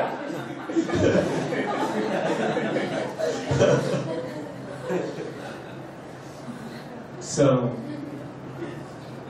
Garden of Eden. ఇక్కడంతా ఒట్టి ఎండ్లెస్ జాయ్, అక్కడంతా ఒట్టి సంతోషమే, ఆనందమే. దాన్ని Eden of garden, garden of Eden అంటారు. అట్లాంటి గార్డెన్ లో ఫస్ట్ మనం ఉన్నాం, ఆడమ్ అండ్ ఈవ్. మనం కూడా పుట్టినప్పుడు గార్డెన్ ఆఫ్ ఈడెన్ లోనే ఉన్నాం. మనకి ఏవి మనకి ఆందోళన లేవు, స్ట్రెస్ లేదు, పొలారిటీ డ్యువాలిటీ థాట్స్ లేవు. ఎంతో చక్కని అమాయకత్వంలో, ఇన్నోసెన్స్ లో మనం బతికాం, ఒక చైల్డ్ లాగా. మనంతా అక్కడి నుంచి వచ్చాం. సో ఈ గార్డెన్ ఆఫ్ ఈడెన్ లో గాడ్ కొన్ని కండిషన్స్ చెప్పాడు. ఇక్కడ 2 రకాల మొక్కలు ఉన్నాయి, ప్లాంట్స్ ఉన్నాయి. ఈ 2 ట్రీస్ లో నువ్వు ఈ యొక్క మొక్క, ఈ యొక్క వృక్షం ఏదైతే ఉందో దాని యొక్క పళ్ళను మాత్రం ఎప్పుడు తినద్దు అని చెప్పాడు. ఈ పళ్ళు తిను, ఈ యొక్క వృక్షానికి దగ్గరికి వెళ్ళు, ఆడుకో, ఏమైనా చేయి. కానీ ఈ వృక్షం మాత్రం ఇట్స్ ఫర్బిడన్ ట్రీ, ఇది ఫర్బిడన్ ఫ్రూట్స్, దాని దగ్గరకు మాత్రం వెళ్ళి ఏం తినద్దు అని చెప్తాడు. ఆ 2 ట్రీస్ యొక్క డీకోడింగ్ మనం చేద్దాం ఈరోజు. ఈ 2 ట్రీస్ గురించి చెప్పాడు. ఒక ట్రీ అంటే tree of temptation was called tree of knowledge of good and evil. అంటే good and evil, good to bad, ఒకటి మన మంచి చెడు అని అట్లాంటి రెండుగా జీవాన్ని ద్వంద్వాన్ని చెప్పేటటువంటి ఈ వృక్షం దగ్గరికి మాత్రం వెళ్ళొద్దని చెప్పాడు. తర్వాత the name of the second tree in the garden of Eden the tree of life. ఇది ఇంకొకటి ట్రీ ఉంది, ఈ వృక్షం దగ్గరికి అయితే వెళ్ళు, ఇది ట్రీ ఆఫ్ లైఫ్. ఇది ఒకటి జీవాన్ని పోసే జీవాన్ని పెంపొందించే ఎక్స్పాండ్ చేసేటువంటి ట్రీ. దాని దగ్గరికి వెళ్ళి ఆడుకో, ఏమన్నా చెయ్యి, దీని దగ్గర మాత్రం వెళ్ళద్దు, ఇది ఫర్బిడన్ అని చెప్తాడు. ఆడమ్ అండ్ ఈవ్ కొన్ని రోజులు అట్లానే ఉంటారు చక్కగా. ఆ ఫర్బిడన్ ట్రీ గాడ్ చెప్పాడు, మనం ఒబే చేయాలి, ఏదో ఒక రీజన్ ఉంటుంది. కానీ ఒక స్నేక్ వస్తూ ఉంటుంది ఎప్పుడు, ఆ సర్పెంట్ వచ్చి, ఆ పాము వచ్చి ఎప్పుడు టెంప్ట్ చేస్తూ చెప్తుంటుంది, ఆ ట్రీ ఉంది కదా మంచి రైపెండ్ మ్యాంగోస్, ఎంత బాగుంటాయో, ఆ ఫ్రూట్స్ తినాలి, కనిపిస్తున్నాయి కదా ఎర్రగా ఉన్నాయి చూడండి ఫ్రూట్స్, వదిలేస్తుంటే తినాలని లేదా రోజు వచ్చి చెప్తుంటుంది. విండనమాట, ఆడమ్ విండు, ఈవ్ విండు. కొన్ని రోజులు చెప్పగా వాడికి ఈ రోజు వెళ్ళి తింటామని చెప్పేసి వెళ్ళి తింటారు. ఎప్పుడైతే తిన్నారో వీళ్ళిద్దరికి ఫస్ట్ సిగ్గు వచ్చేస్తుంది, షేమ్ అనేది క్రియేట్ అవుతుంది. వాళ్ళ నేకెడ్నెస్ వాళ్ళకి అర్థం, అప్పుడు బట్టలు లేవు. ఒకసారిగా వాళ్ళు షేమ్ అనేది వచ్చేసింది, డ్యువాలిటీ. ఓకే, నువ్వు మ్యాన్, నేను ఉమెన్, అంతవరకు మ్యాన్ ఉమెన్ అంతా ఒకటే అనుకుంటున్నారు. ఏకత్వంలో జీవించిన వాళ్ళు ద్వైతం అనేది వచ్చేసింది. Good bad, this that, here there ఎన్ని వచ్చేసాయి. అంతవరకు లేదు, అది అంతా ఏకత్వమే. సో ఫస్ట్ షేమ్ అనేది క్రియేట్ కాబడింది. దీన్నే tree of temptation of good and evil అంటాం. ఆ రెండో ట్రీ ఆఫ్ లైఫ్. అంటే దీని యొక్క ఉపమానము ఇంత అంతరార్థం మనం తెలుసుకోవాల్సింది ఏంటంటే, మనమంతా గార్డెన్ ఆఫ్ ఈడెన్ లో మనం ఉండిన వాళ్ళం. స్లోగా ఆ చిన్నప్పుడు ఆ స్టేట్ నుంచి డ్యువాలిటీ స్టేట్ లోకి వచ్చేస్తాం. Good and bad, this and that అన్ని ఇట్లా ద్వైతంలోకి పడిపోతాం. కానీ there is one more thing called tree of life. Tree of life is nothing but your spirit, soul, మీ ఆత్మ. ఆ ట్రీ ఆఫ్ లైఫ్ ని అంటే ఏకత్వాన్ని చెప్పేది మీ ఆత్మ, ద్వైతాన్ని చెప్పేది మీ మనసు. మన మనసులో ఇరుక్కుంటాం అనమాట. ఆ మైండ్ లోకి వెళ్ళిపోయిన తర్వాత మైండ్ ఎప్పుడు డ్యువాలిటీ, ఎప్పుడు గుడ్ బ్యాడ్ పొలారిటీ థాట్స్ ఉంటాయి మైండ్ లో, దాంట్లో ఇరుక్కుంటాం. సో దీని ప్రకారం ఏంటంటే అప్పుడు గాడ్ వచ్చి అడుగుతాడు ఈ ఆడమ్ అండ్ ఈవ్ ని, మీరు ఇది తిన్నారా? ఎందుకంటే వాళ్ళు డిఫరెంట్ గా బిహేవ్ చేస్తున్నారు ఆ రోజు నుంచి. చెట్ల వెనకాల దాక్కోవడము, లేకపోతే నువ్వు అమ్మాయిని నేను అబ్బాయిని, ఇట్లాంటి డిస్క్రిమినేషన్లు, ఇవన్నీ కూడా డ్యువాలిటీ. గాడ్ అర్థమైపోయింది, వీళ్ళు ఏదో లఫ్టా చేస్తారు ఇక్కడ, ఏదో కిరికిరి చేస్తారు. వెళ్ళి అడిగాడు, నువ్వేమన్నా ఫర్బిడెన్ ట్రీకి వెళ్ళి ఫ్రూట్స్ తిన్నావా దాన్ని అంటే అవును అని చెప్తాడు అనమాట. ఎందుకు తిన్నావంటే ఆ సర్పెంట్ పేరు చెప్తారు. అది రోజు వచ్చి మమ్మల్ని బాగా టెంప్ట్ చేసింది, అందుకే తిన్నాము. బైబిల్లో పాపము ఆ పాముని వాళ్ళు నెగటివ్ క్యారెక్టర్ కింద చూపించారు, కానీ దీని అంతరార్థం తీసుకుంటే మనలో ఉన్నటువంటి కుండలిని శక్తియే ఆ పాము. ఆ కుండలిని శక్తి ఫస్ట్ ద్వైతము పుట్టిస్తుంది మనలో. ఆ ద్వైతం నుంచి అద్వైత స్థితికి ప్రయాణం చేయాలి ఆ కుండలిని శక్తి. అక్కడ నెగిటివ్ గా మనం అనుకున్నప్పటికీ, కానీ నెగిటివ్ కాదు, పాము ఎప్పుడు నెగిటివ్ కాదు. It's a symbol of great spiritual energy. మనలో ఉన్న డ్యువాలిటీని ఫస్ట్ మనం ట్రాన్సెండ్ చేయడానికి అది ఉపయోగపడింది. కానీ కథల్లో కొన్ని మనం ఇట్లా చెప్పేసుకుంటాం, ఈ విలన్ క్యారెక్టర్, ఈ సైతాన్ అనేస్తారు. సటాన్, దిస్ ఈవిల్ స్నేక్, అది మిమ్మల్ని టెంప్ట్ చేసింది, కండిషన్ చేసేసింది. కానీ మనం వేరే విధంగా అంతరార్థాన్ని మనం తీసుకోవాలి.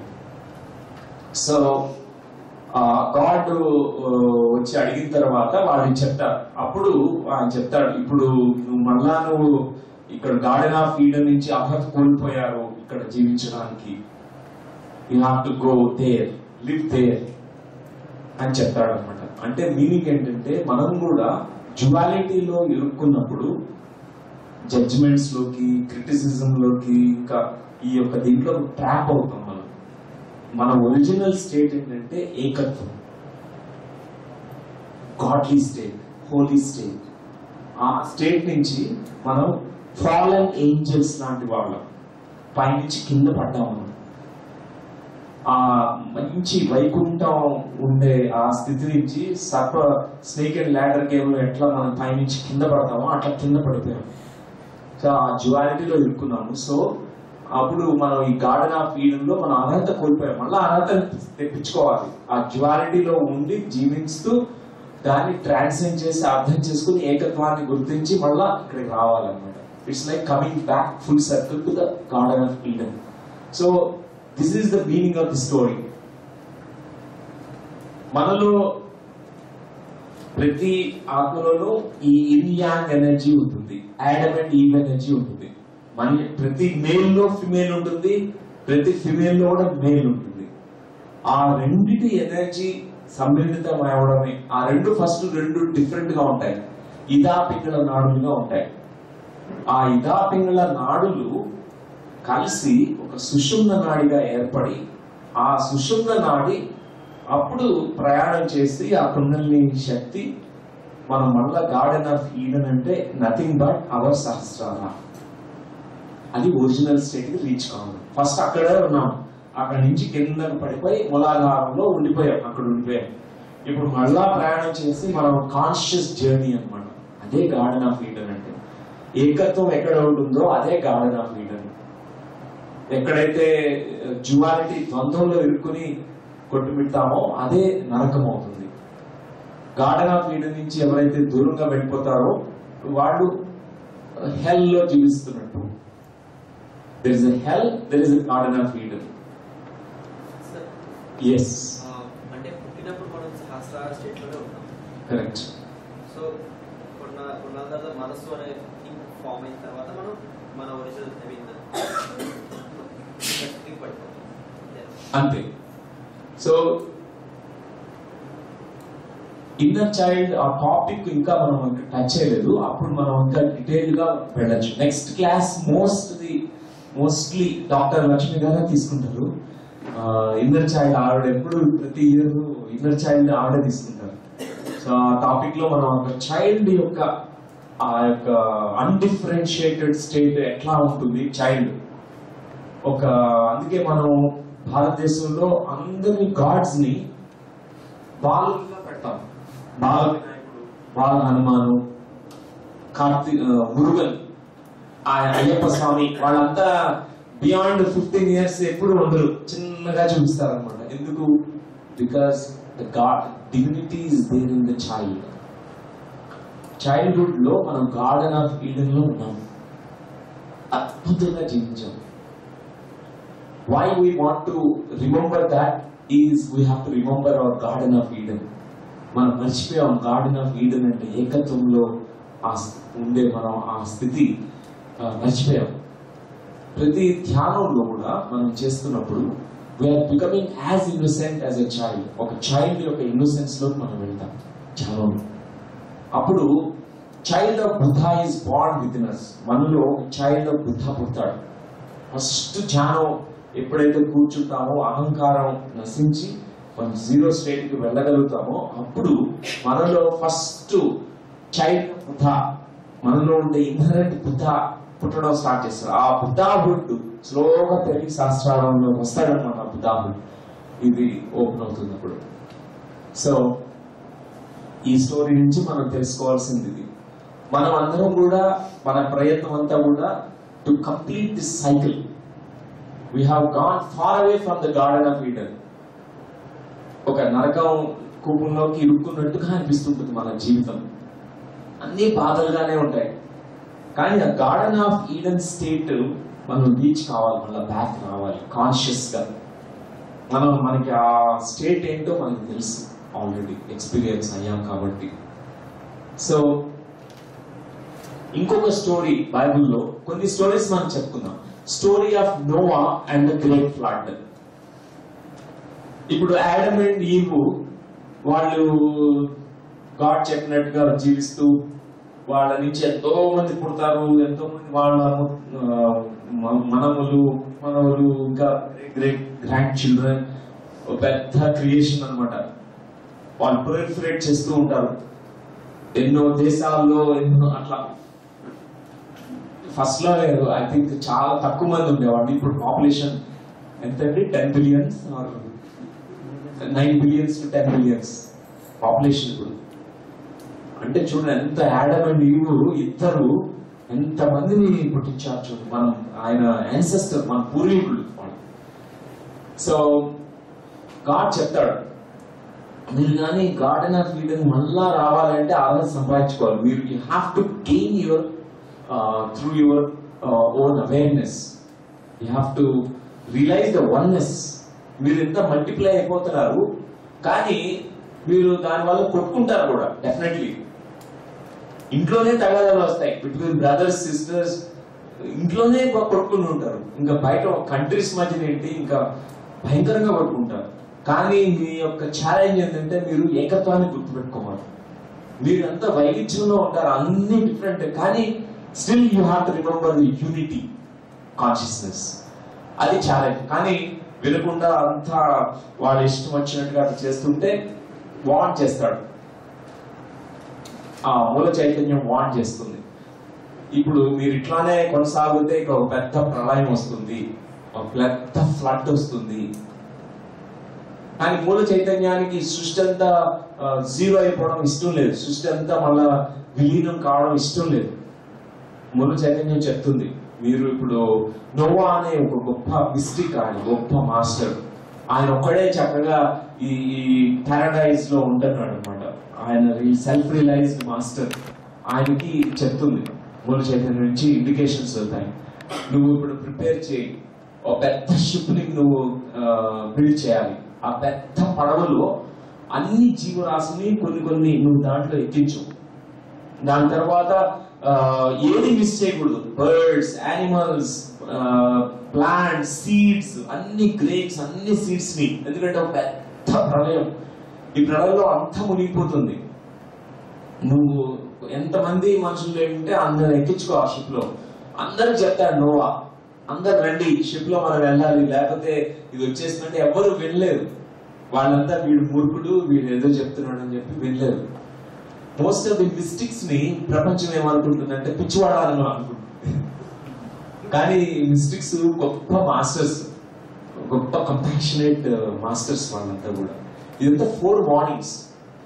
మన యొక్క భూమి ఎన్నో సార్లు ఇట్లాంటి ప్రళయాలకు ఉన్నాయండి. ఈ యొక్క ఒక జస్ట్ ఒక యుగంలోనే 5 షిప్స్ జరిగినాయి మన అర్త్ మీద. బ్లవాట్స్కీ గారు దాని గురించి డీటెయిల్డ్ గా ఆవిడ ఛానల్ చేసిన మెసేజ్ సీక్రెట్ డాక్టరీన్ అనే పుస్తకంలో ఆవిడ రాశారు. ఇప్పుడు 5వ సారి మనం ఆ షిప్ లోకి వెళ్తున్నాం. దిస్ ఇస్ కాల్డ్ పారాడీసియన్ రేస్ అంటాం. పారాడీసియన్ రేస్. సో ఇట్లాంటి షిఫ్ట్ అప్పుడు ఒకటి జరిగింది. అప్పుడు గాడ్ నుంచి బైబిల్లో రాయబడినటువంటిది స్టోరీ ఇది. ఆయనకి ఇండికేషన్స్ ఇస్తుంది, ఈ పెద్ద ప్రళయం నువ్వు ఏదైనా చేయాలి ఇప్పుడు అంతా వెంటనే within 40 days build this big ship. దాంట్లో అందరిని ఎక్కించు, ఎవరు వస్తే వాళ్ళందరినీ. సో నోవా అది ఫాలో అయ్యి అన్ని యానిమల్స్ ని, ప్లాంట్స్ అందరిని ఎక్కించుకొని ఆ ఫ్లడ్ లోనే, ఆ పెద్ద మహాసముద్రంలోనే తేలుతూ కొన్ని ఆల్మోస్ట్ మంత్స్ ఉంటాడు. ఫైనల్ గా సీ కామ్ అవుతుంది, ఫ్లడ్ అయిపోతుంది. అప్పుడు డిఫరెంట్ ద్వీపాలకు వెళ్ళి, దీవులకు వెళ్ళి అక్కడంతా మళ్ళా పాపులేట్ చేయడము, అన్ని కూడా జీవరాశులు మళ్ళా ప్రొలిఫరేట్ చేయడం జరిగింది. ఇది ఒక ఇంత ముందు జరిగినటువంటి ఒక ప్రళయం. సో దీన్ని ఓల్డ్ టెస్ట్మెంట్ ఈ బుక్ లో రాయబడింది అనమాట. ఇట్లాంటి ఎన్నో ఉన్నాయి, ఎన్నో జరిగినాయి అనమాట ఇప్పటికి.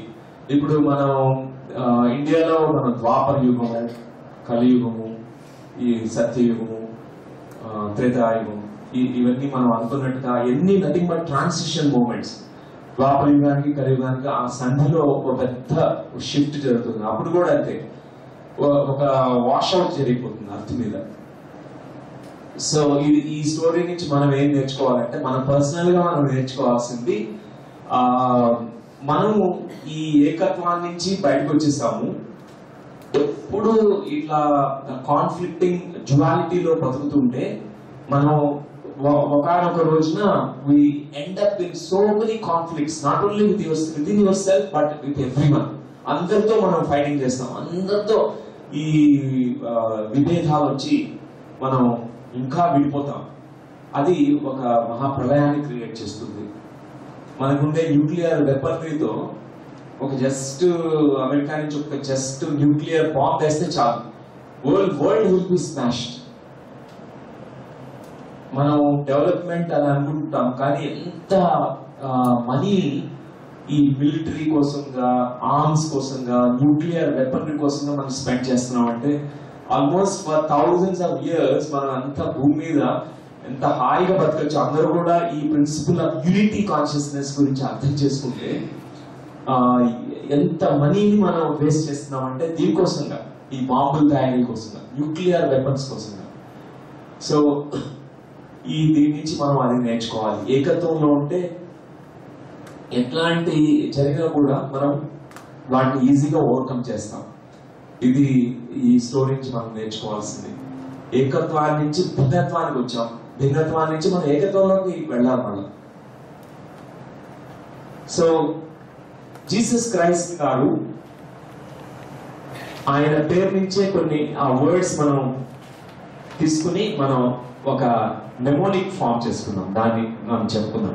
క్రైస్ట్ లో సి అనే letter compassionate master, compassionate being అని మనం ఫస్ట్ చెప్పుకోవాలి. ఆయన యొక్క గుణగణాలు, సుగుణాలు ఏంటంటే కంపాషన్. క్రైస్ట్ అంటేనే కంపాషన్ గుర్తొస్తుంది మనకి. క్రైస్ట్ లైఫ్ లో మనం చూసేది ఏంటంటే, అందరూ చెప్పుకునేది కూడా మనం ఏంటంటే, ఆయన అందరి కోసం ఆయన సిలువ వేయబడ్డాడు, మన అందరి కోసమే ఆయన సిలువ వేయబడ్డాడు, ఆయన రక్తాన్ని చిందించాడు మన కోసంగా, ఆయన లైఫ్ ని ఆయన సాక్రిఫైస్ చేశాడు. సో క్రైస్ట్ లో కంపాషన్, హెచ్ హ్యూమిలిటీ.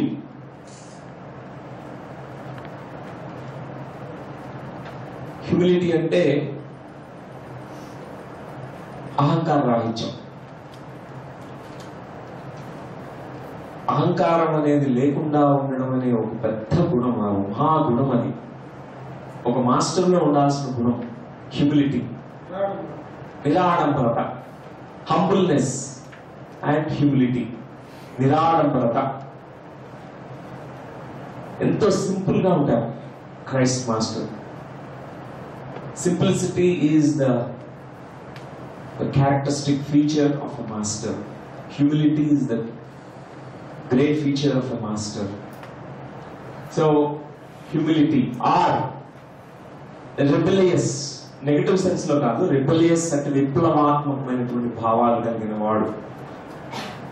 ఆ టైంలో 2500 సంవత్సరాల క్రితం ఆయన ఎంత విప్లవాత్మకమైన భావాలు ఉన్నాయంటే, ఆయన సిలువేసే స్థితికి కూడా భయపడలేదు. ఆయన సిలువేస్తున్నా కూడా ఆయన, నేను చెప్పాల్సింది ఇంతే, నేను రియలైజ్ అయినది ఇది ట్రూత్స్, ఈ సత్యాల్ని నేను ఇప్పుడు అసత్యాన్ని, ఈ నోటి నుంచి అసత్యాలు పలకవు, అసత్యమే వస్తుంది, అదే చెప్పాడు. సిలువ వేస్తున్నారు, సిలువ వేసే ముందు కూడా ఆయనకి నువ్వేదైనా మార్చుకుని కొంచెం వేరేగా చెప్తే నిన్ను వదిలేస్తాము, ఈ జైలు నుంచి బయట పంపించేస్తాము. కానీ ఆయన అసత్యాన్ని పలకడానికి ఏమాత్రం ఒప్పుకోలేదు. Rebellious, very rebellious. ప్రతి మాస్టర్ కూడా, అవేకన్ మాస్టర్ విప్లవాత్మకంగా ఉంటారు. ఊరంతా ఒకదారైతే ఉలిపికట్టు, ఈయన ఉలిపికట్టు కాదు, ఆయనది ఒక వెరీ యునీక్ రెబెలియస్ నేచర్. ఆ రెబెలియస్ నేచర్ ఎక్కడి నుంచి వస్తుందంటే మన స్పిరిట్ లోంచి పుడుతుంది, మన చైతన్యం నుంచి వస్తుంది. వాళ్ళకి తెలుసు ఇది సత్యము, అసత్యానికి ఇంకా ఏమాత్రకి చోటు లేదు. తర్వాత ఐ అంటే incarnation of God. Incarnation of God, incarnation of God అంటే ఆ దివ్యత్వం నుంచి, ఆ మూల చైతన్యం నుంచి పుట్టినటువంటి మాస్టర్ ఆయన తెలుసుకున్నాడు. అందరం అక్కడి నుంచే వచ్చాం, కానీ తెలుసుకున్న వాళ్ళు తక్కువ. ఎవరైతే తెలుసుకుంటారో they are the people who are awakened. Christ సిలువ వేశారు, సిలువ మీద ఉన్నప్పుడు ఆయన ఫైనల్ వర్డ్స్ ఏంటంటే I and my father in the heaven are one అన్నాడు. నేను ఆ దేవుడు ఒకటే. అక్కడి నుంచి నేను వచ్చాను, ఇక్కడి నుంచి అక్కడ, ఇద్దరికి ఏం డిఫరెన్స్ లేదు, అన్డిఫరెన్షియేటెడ్ స్టేట్. ఇదే ఎంతో మంది మాస్టర్స్ కూడా, సూఫీ మాస్టర్ అనల్ హక్ అని చెప్పాడు, సూఫీ మాస్టర్. ఆయన నువ్వు మార్చుకుంటే నిన్ను ఏం చేయమంటే అనల్ హక్ అన్నాడు అంతే. ఆయన అన్నాడు అనల్ హక్. వెంటనే ఆయన తలను నరికేశారు. ఆయన తెలుసు నా తల నరికేస్తారు వాళ్ళు, ఇది చెప్పకూడదు, it's a blasphemy. How can I say God and me are one? Impossible. చెప్తే అది బ్లాస్ఫమీ. కానీ ట్రూత్ ఈస్ ట్రూత్. క్రైస్ట్ ఆయన ఫైనల్ గా చెప్పిన words I and my father in the heaven are the same, one and the same. నేను దేవుని బిడ్డనే కాదు, నేను దేవుణ్ణి అని ఫైనల్ గా చెప్పాడు. So incarnation of God, all are incarnations of God. ఆ మూల చైతన్యం నుంచి వచ్చినటువంటి మనం అంశాత్మలుగా ఇక్కడికి వచ్చాము. మనం ఫస్ట్ నేను అంశాత్మని, నేను నాకు ఆ దేవుడికి చాలా గ్యాప్ ఉంది అట్లా అనుకుంటాం. కానీ త్వరలోనే అద్వైతిక స్థితి మనకు తెలుస్తుంది. నేను ఆయన నుంచి ఇప్పుడు ఈ వేలు ఉంది, ఈ వేలు నువ్వు సపరేట్ గా చూడలేవు. ఇక్కడ నొప్పి వస్తే నీ ఓల్ ఆర్గనైజం, నీ ఎంటైర్ సిస్టమ్ నొప్పి వస్తుంది, నువ్వు సపరేట్ గా ట్రీట్ చేయలేవు. This is entire unit. We are also same one system. God is a system. So ఆ యూనిట్ లో మనంతా ఎక్స్టెన్షన్స్ అయినా కూడా మనం we are all connected to the God and undifferentiated, are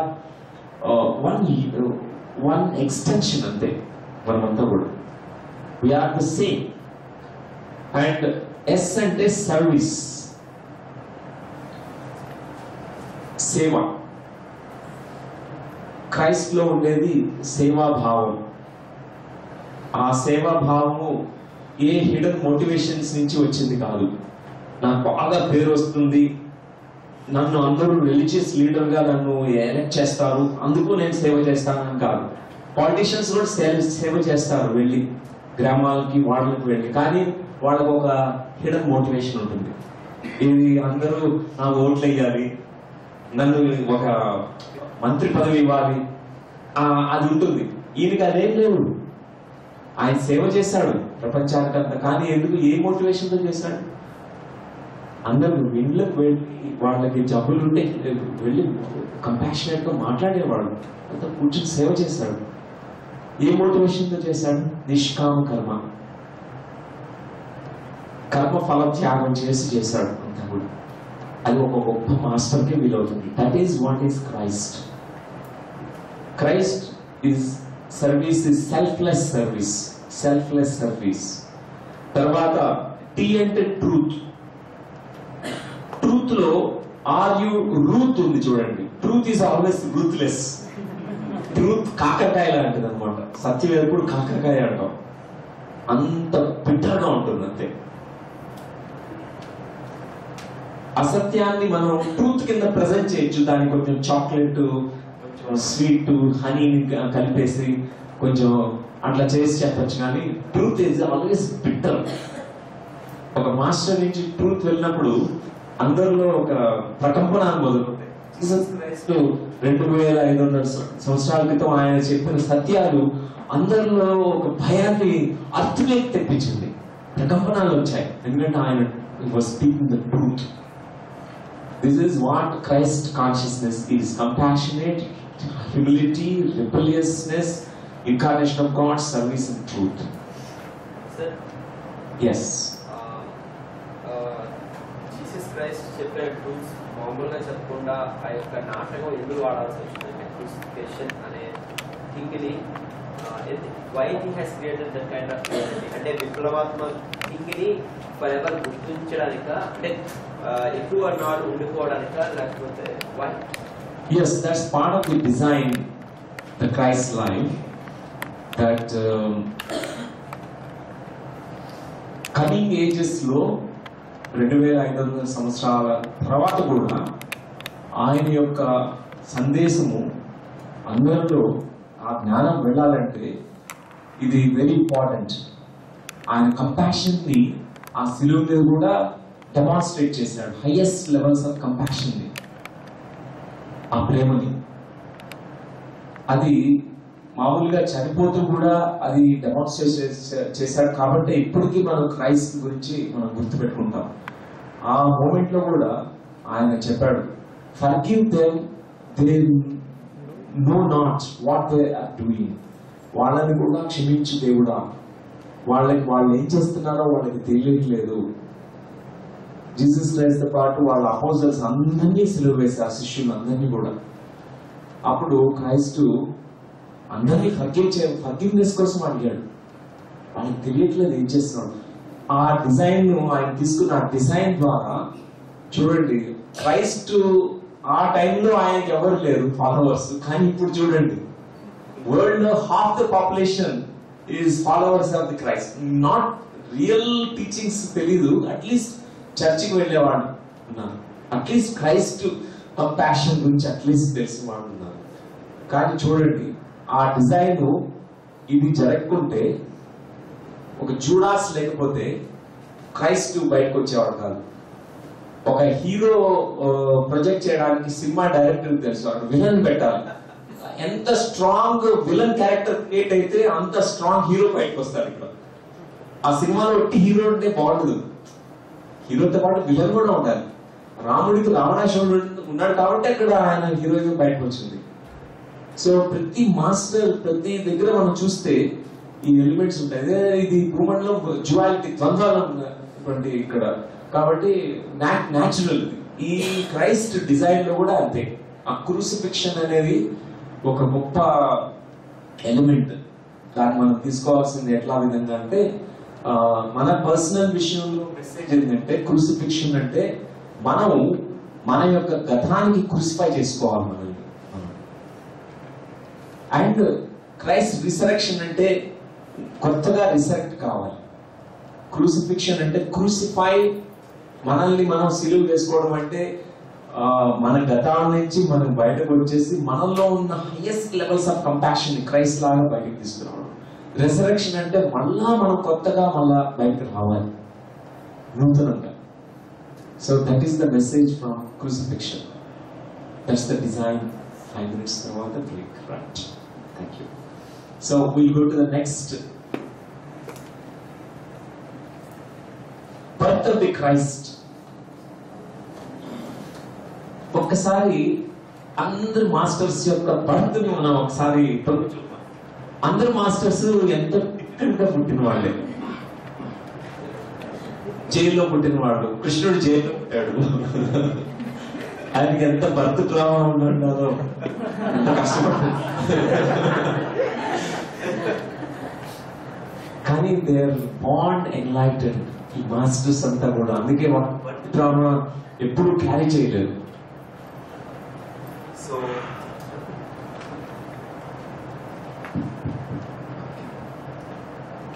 Christ కూడా ఒక గొడ్ల చావడిలో పుట్టాడు. అదొక ప్లేస్ లేదు అక్కడ, ఎందుకంటే అట్లాంటి టైంలో there is a prophecy that there is somebody great master, great one is going to be born. కృష్ణుడు లాగానే వాడు కూడా వచ్చి అందరిని చంపడానికి ట్రై చేస్తున్నాడు. వీళ్ళు కూడా మదర్ మేరీ, జోసెఫ్ ఇద్దరు కూడా ఎక్కడో ఒక పల్లెకు వచ్చి, బెత్లెహేమ్ అక్కడికి వచ్చి ఎవరికి కనిపించకుండా, సోల్జర్స్ కి కనిపించకుండా ఆ రోజు రాత్రి పుట్టాడనమాట. అక్కడంతా. అందుకే ఆయనకి యానిమల్స్ అంటే అంత ఇష్టం, ఎందుకంటే ఫస్ట్ ఇంప్రెషన్స్ యానిమల్ కి ఉన్నంత ఫ్రెండ్షిప్ అనమాట. Sheep, goats, cows, animals. So ఆయన పుట్టేటప్పుడు పెద్ద స్టార్ ఆకాశంలో వచ్చింది. ప్రతి మాస్టర్ పుట్టేటప్పుడు కొన్ని ప్రత్యేకమైనటువంటి సంఘటనలు జరుగుతాయి, మిస్టికల్ ఈవెంట్స్ జరుగుతాయి ప్రతి మాస్టర్ లైఫ్ లో కూడా. Whether we take Raghavendra Swami, ఏడుకొండల స్వామి ఆర్ ఎనీ మాస్టర్, వాళ్ళ పుట్టుకప్పుడు ఒక మిస్టికల్ సంఘటనలు జరుగుతాయి.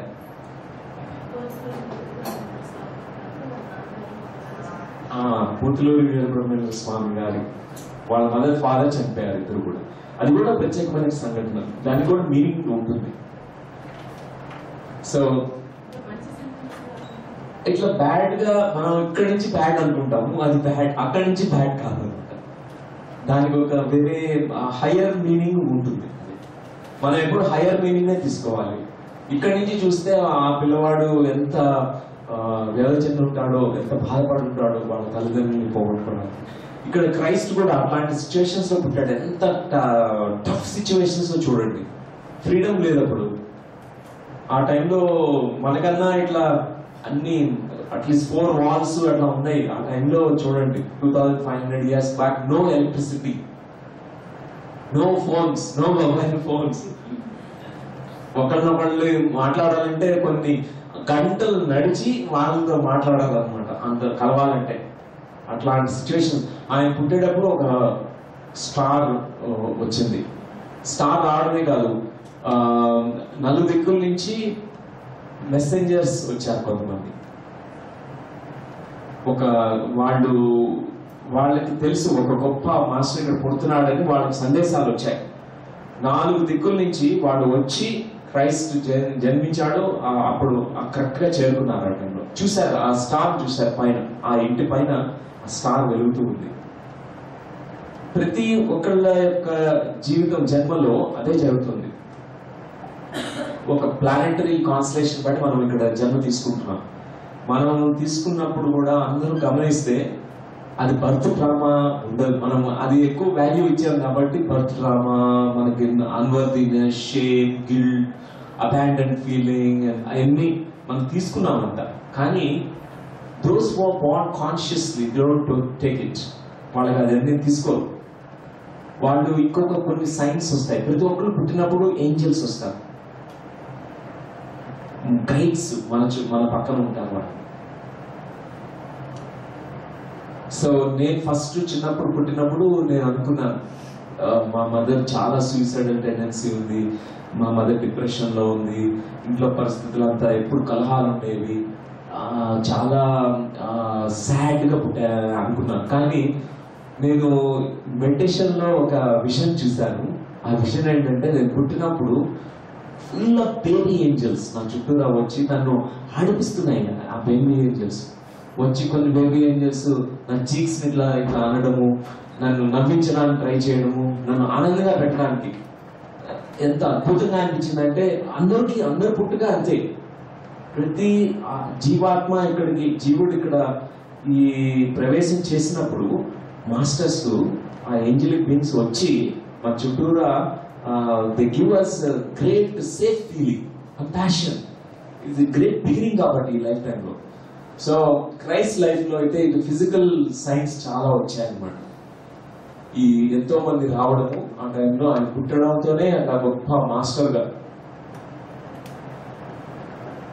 His life is a great inspiration to all of us. మనం కూడా తెలుసుకోవాలి. మనం అట్లీస్ట్ మంచి సాంఘిక పరిస్థితులు, కుటుంబ ఆర్థిక పరిస్థితుల్లో పుట్టాం. ఆయన అసలు అవి కూడా లేకుండా అట్లాంటి పరిస్థితుల్లో పుట్టారు. ఎంత కష్ట పరిస్థితుల్లో, దుర్భర పరిస్థితుల్లో పుట్టారంటే, సో అట్లాంటి ఆయన 2500 సంవత్సరాల తర్వాత కూడా మనం ఇక్కడ ఈరోజు క్లాస్ లో మాట్లాడుకుంటున్నాం అంటే చూడండి, ఆయన ఎంత గ్రేట్ టీచింగ్స్, ఆయన నాలెడ్జ్ ఏంటి, ఆయన కాన్షియస్నెస్ ఏంటి, ఎంత great heights of consciousness reach అయ్యారని మనం అర్థం చేసుకోవచ్చు. సో చెప్పండి.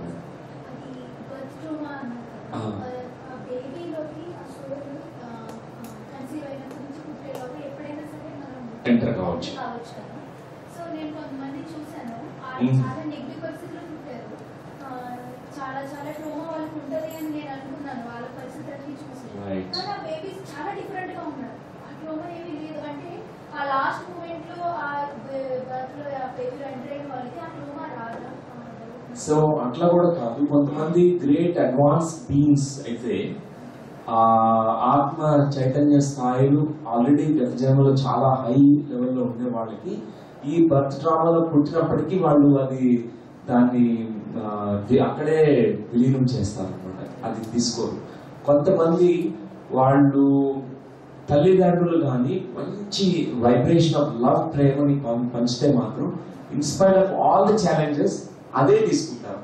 ఆ లవ్ వైబ్రేషన్, తల్లిదండ్రుల నుంచి వచ్చిందో తీసుకుంటారు. వేరియస్ రీజన్స్ ఉన్నాయన్నమాట. సో ఈవెన్ సోల్ ఏ లాస్ట్ మూమెంట్ లో ఎంటర్ అయినప్పటికీ కానీ సోల్ అన్ని రిజిస్టర్ చేసుకుంటుంది. ఇక్కడ ఉండే ఈవెంట్స్ అన్ని కూడా రిజిస్టర్ చేసుకోవడానికి మినిమల్ కాన్షియస్నెస్ 1% ఎప్పుడు ఊమ్ లోనే ఉంటుంది, 99% యాస్ట్రల్ లో ఉంటుంది. అది జరుగుతుంది. Thank you. అండ్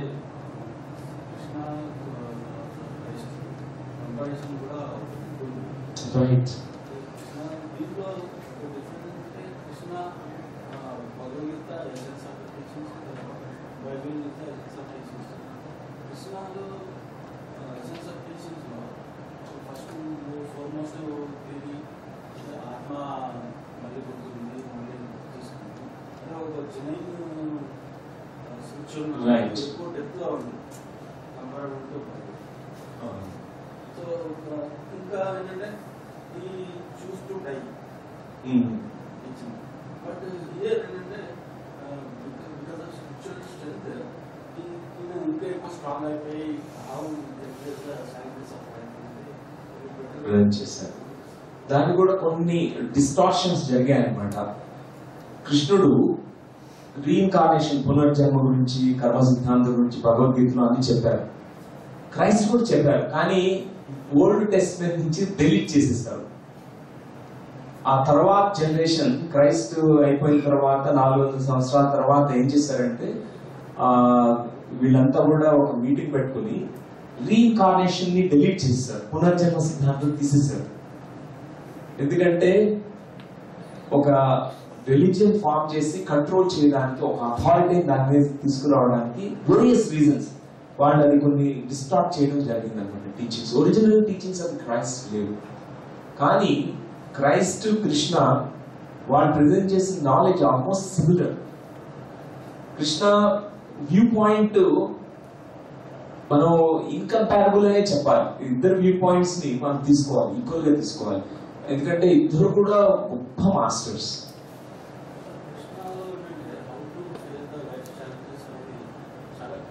క్లియర్ గా ఉంది, చాలా డీటెయిల్డ్ గా రాయబడింది. కాబట్టి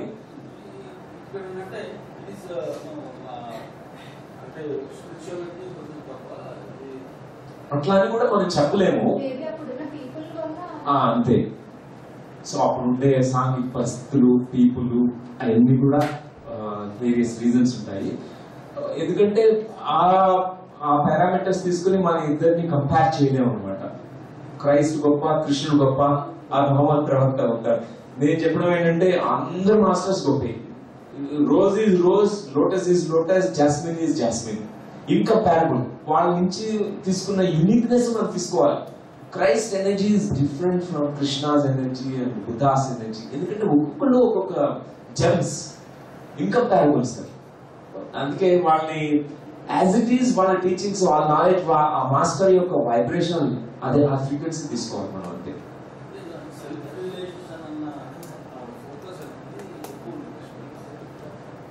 అట్లా అయితే దీంట్లో చూస్తే కూడా చాలా ఎక్కువ ఉంది, ఇంకా సూపర్ ఎక్కువ ఉంది. మనం ఓన్లీ చదవాలి దాన్ని, ఆ డీటెయిల్స్. ఎంతో హిడెన్ నాలెడ్జ్ 1947 లో డెడ్ సీ స్క్రోల్స్ అనేవి దొరికాయి. అవి లాస్ట్ టీచింగ్స్ ఆఫ్ క్రైస్ట్. ఎంత డీటెయిల్డ్ గా ఇచ్చారంటే how to live your life అనేది, లైఫ్ గురించి ఇచ్చారు. రిలేషన్షిప్స్ ఎట్లా ఉండాలి అనేది ఇచ్చారు. ఒక అద్భుతమైనటువంటి knowledge. Original knowledge of Christ చాలా వరకు డిస్టార్ట్ అయింది. ఆ టెక్స్ట్ కూడా, ఆ స్క్రిప్చర్స్ ఏన్షియంట్ అరామిక్ లాంగ్వేజ్ లో మాట్లాడేవాడు. అవి ఇప్పుడు ఆ స్క్రిప్చర్స్ బయటకు తీసుకొస్తున్నారు. అవి దొరికినవి ఎక్కడో పెట్టేశారు. చూస్తే చాలా అద్భుతమైనటువంటి నాలెడ్జ్. ఈయన అందుకే మనం కంపేర్ చేయలేము అన్నమాట. Equally great, all are equally great. So we will have break అండి. ఇప్పుడు ఒక 5 minutes వాటర్ బ్రేక్.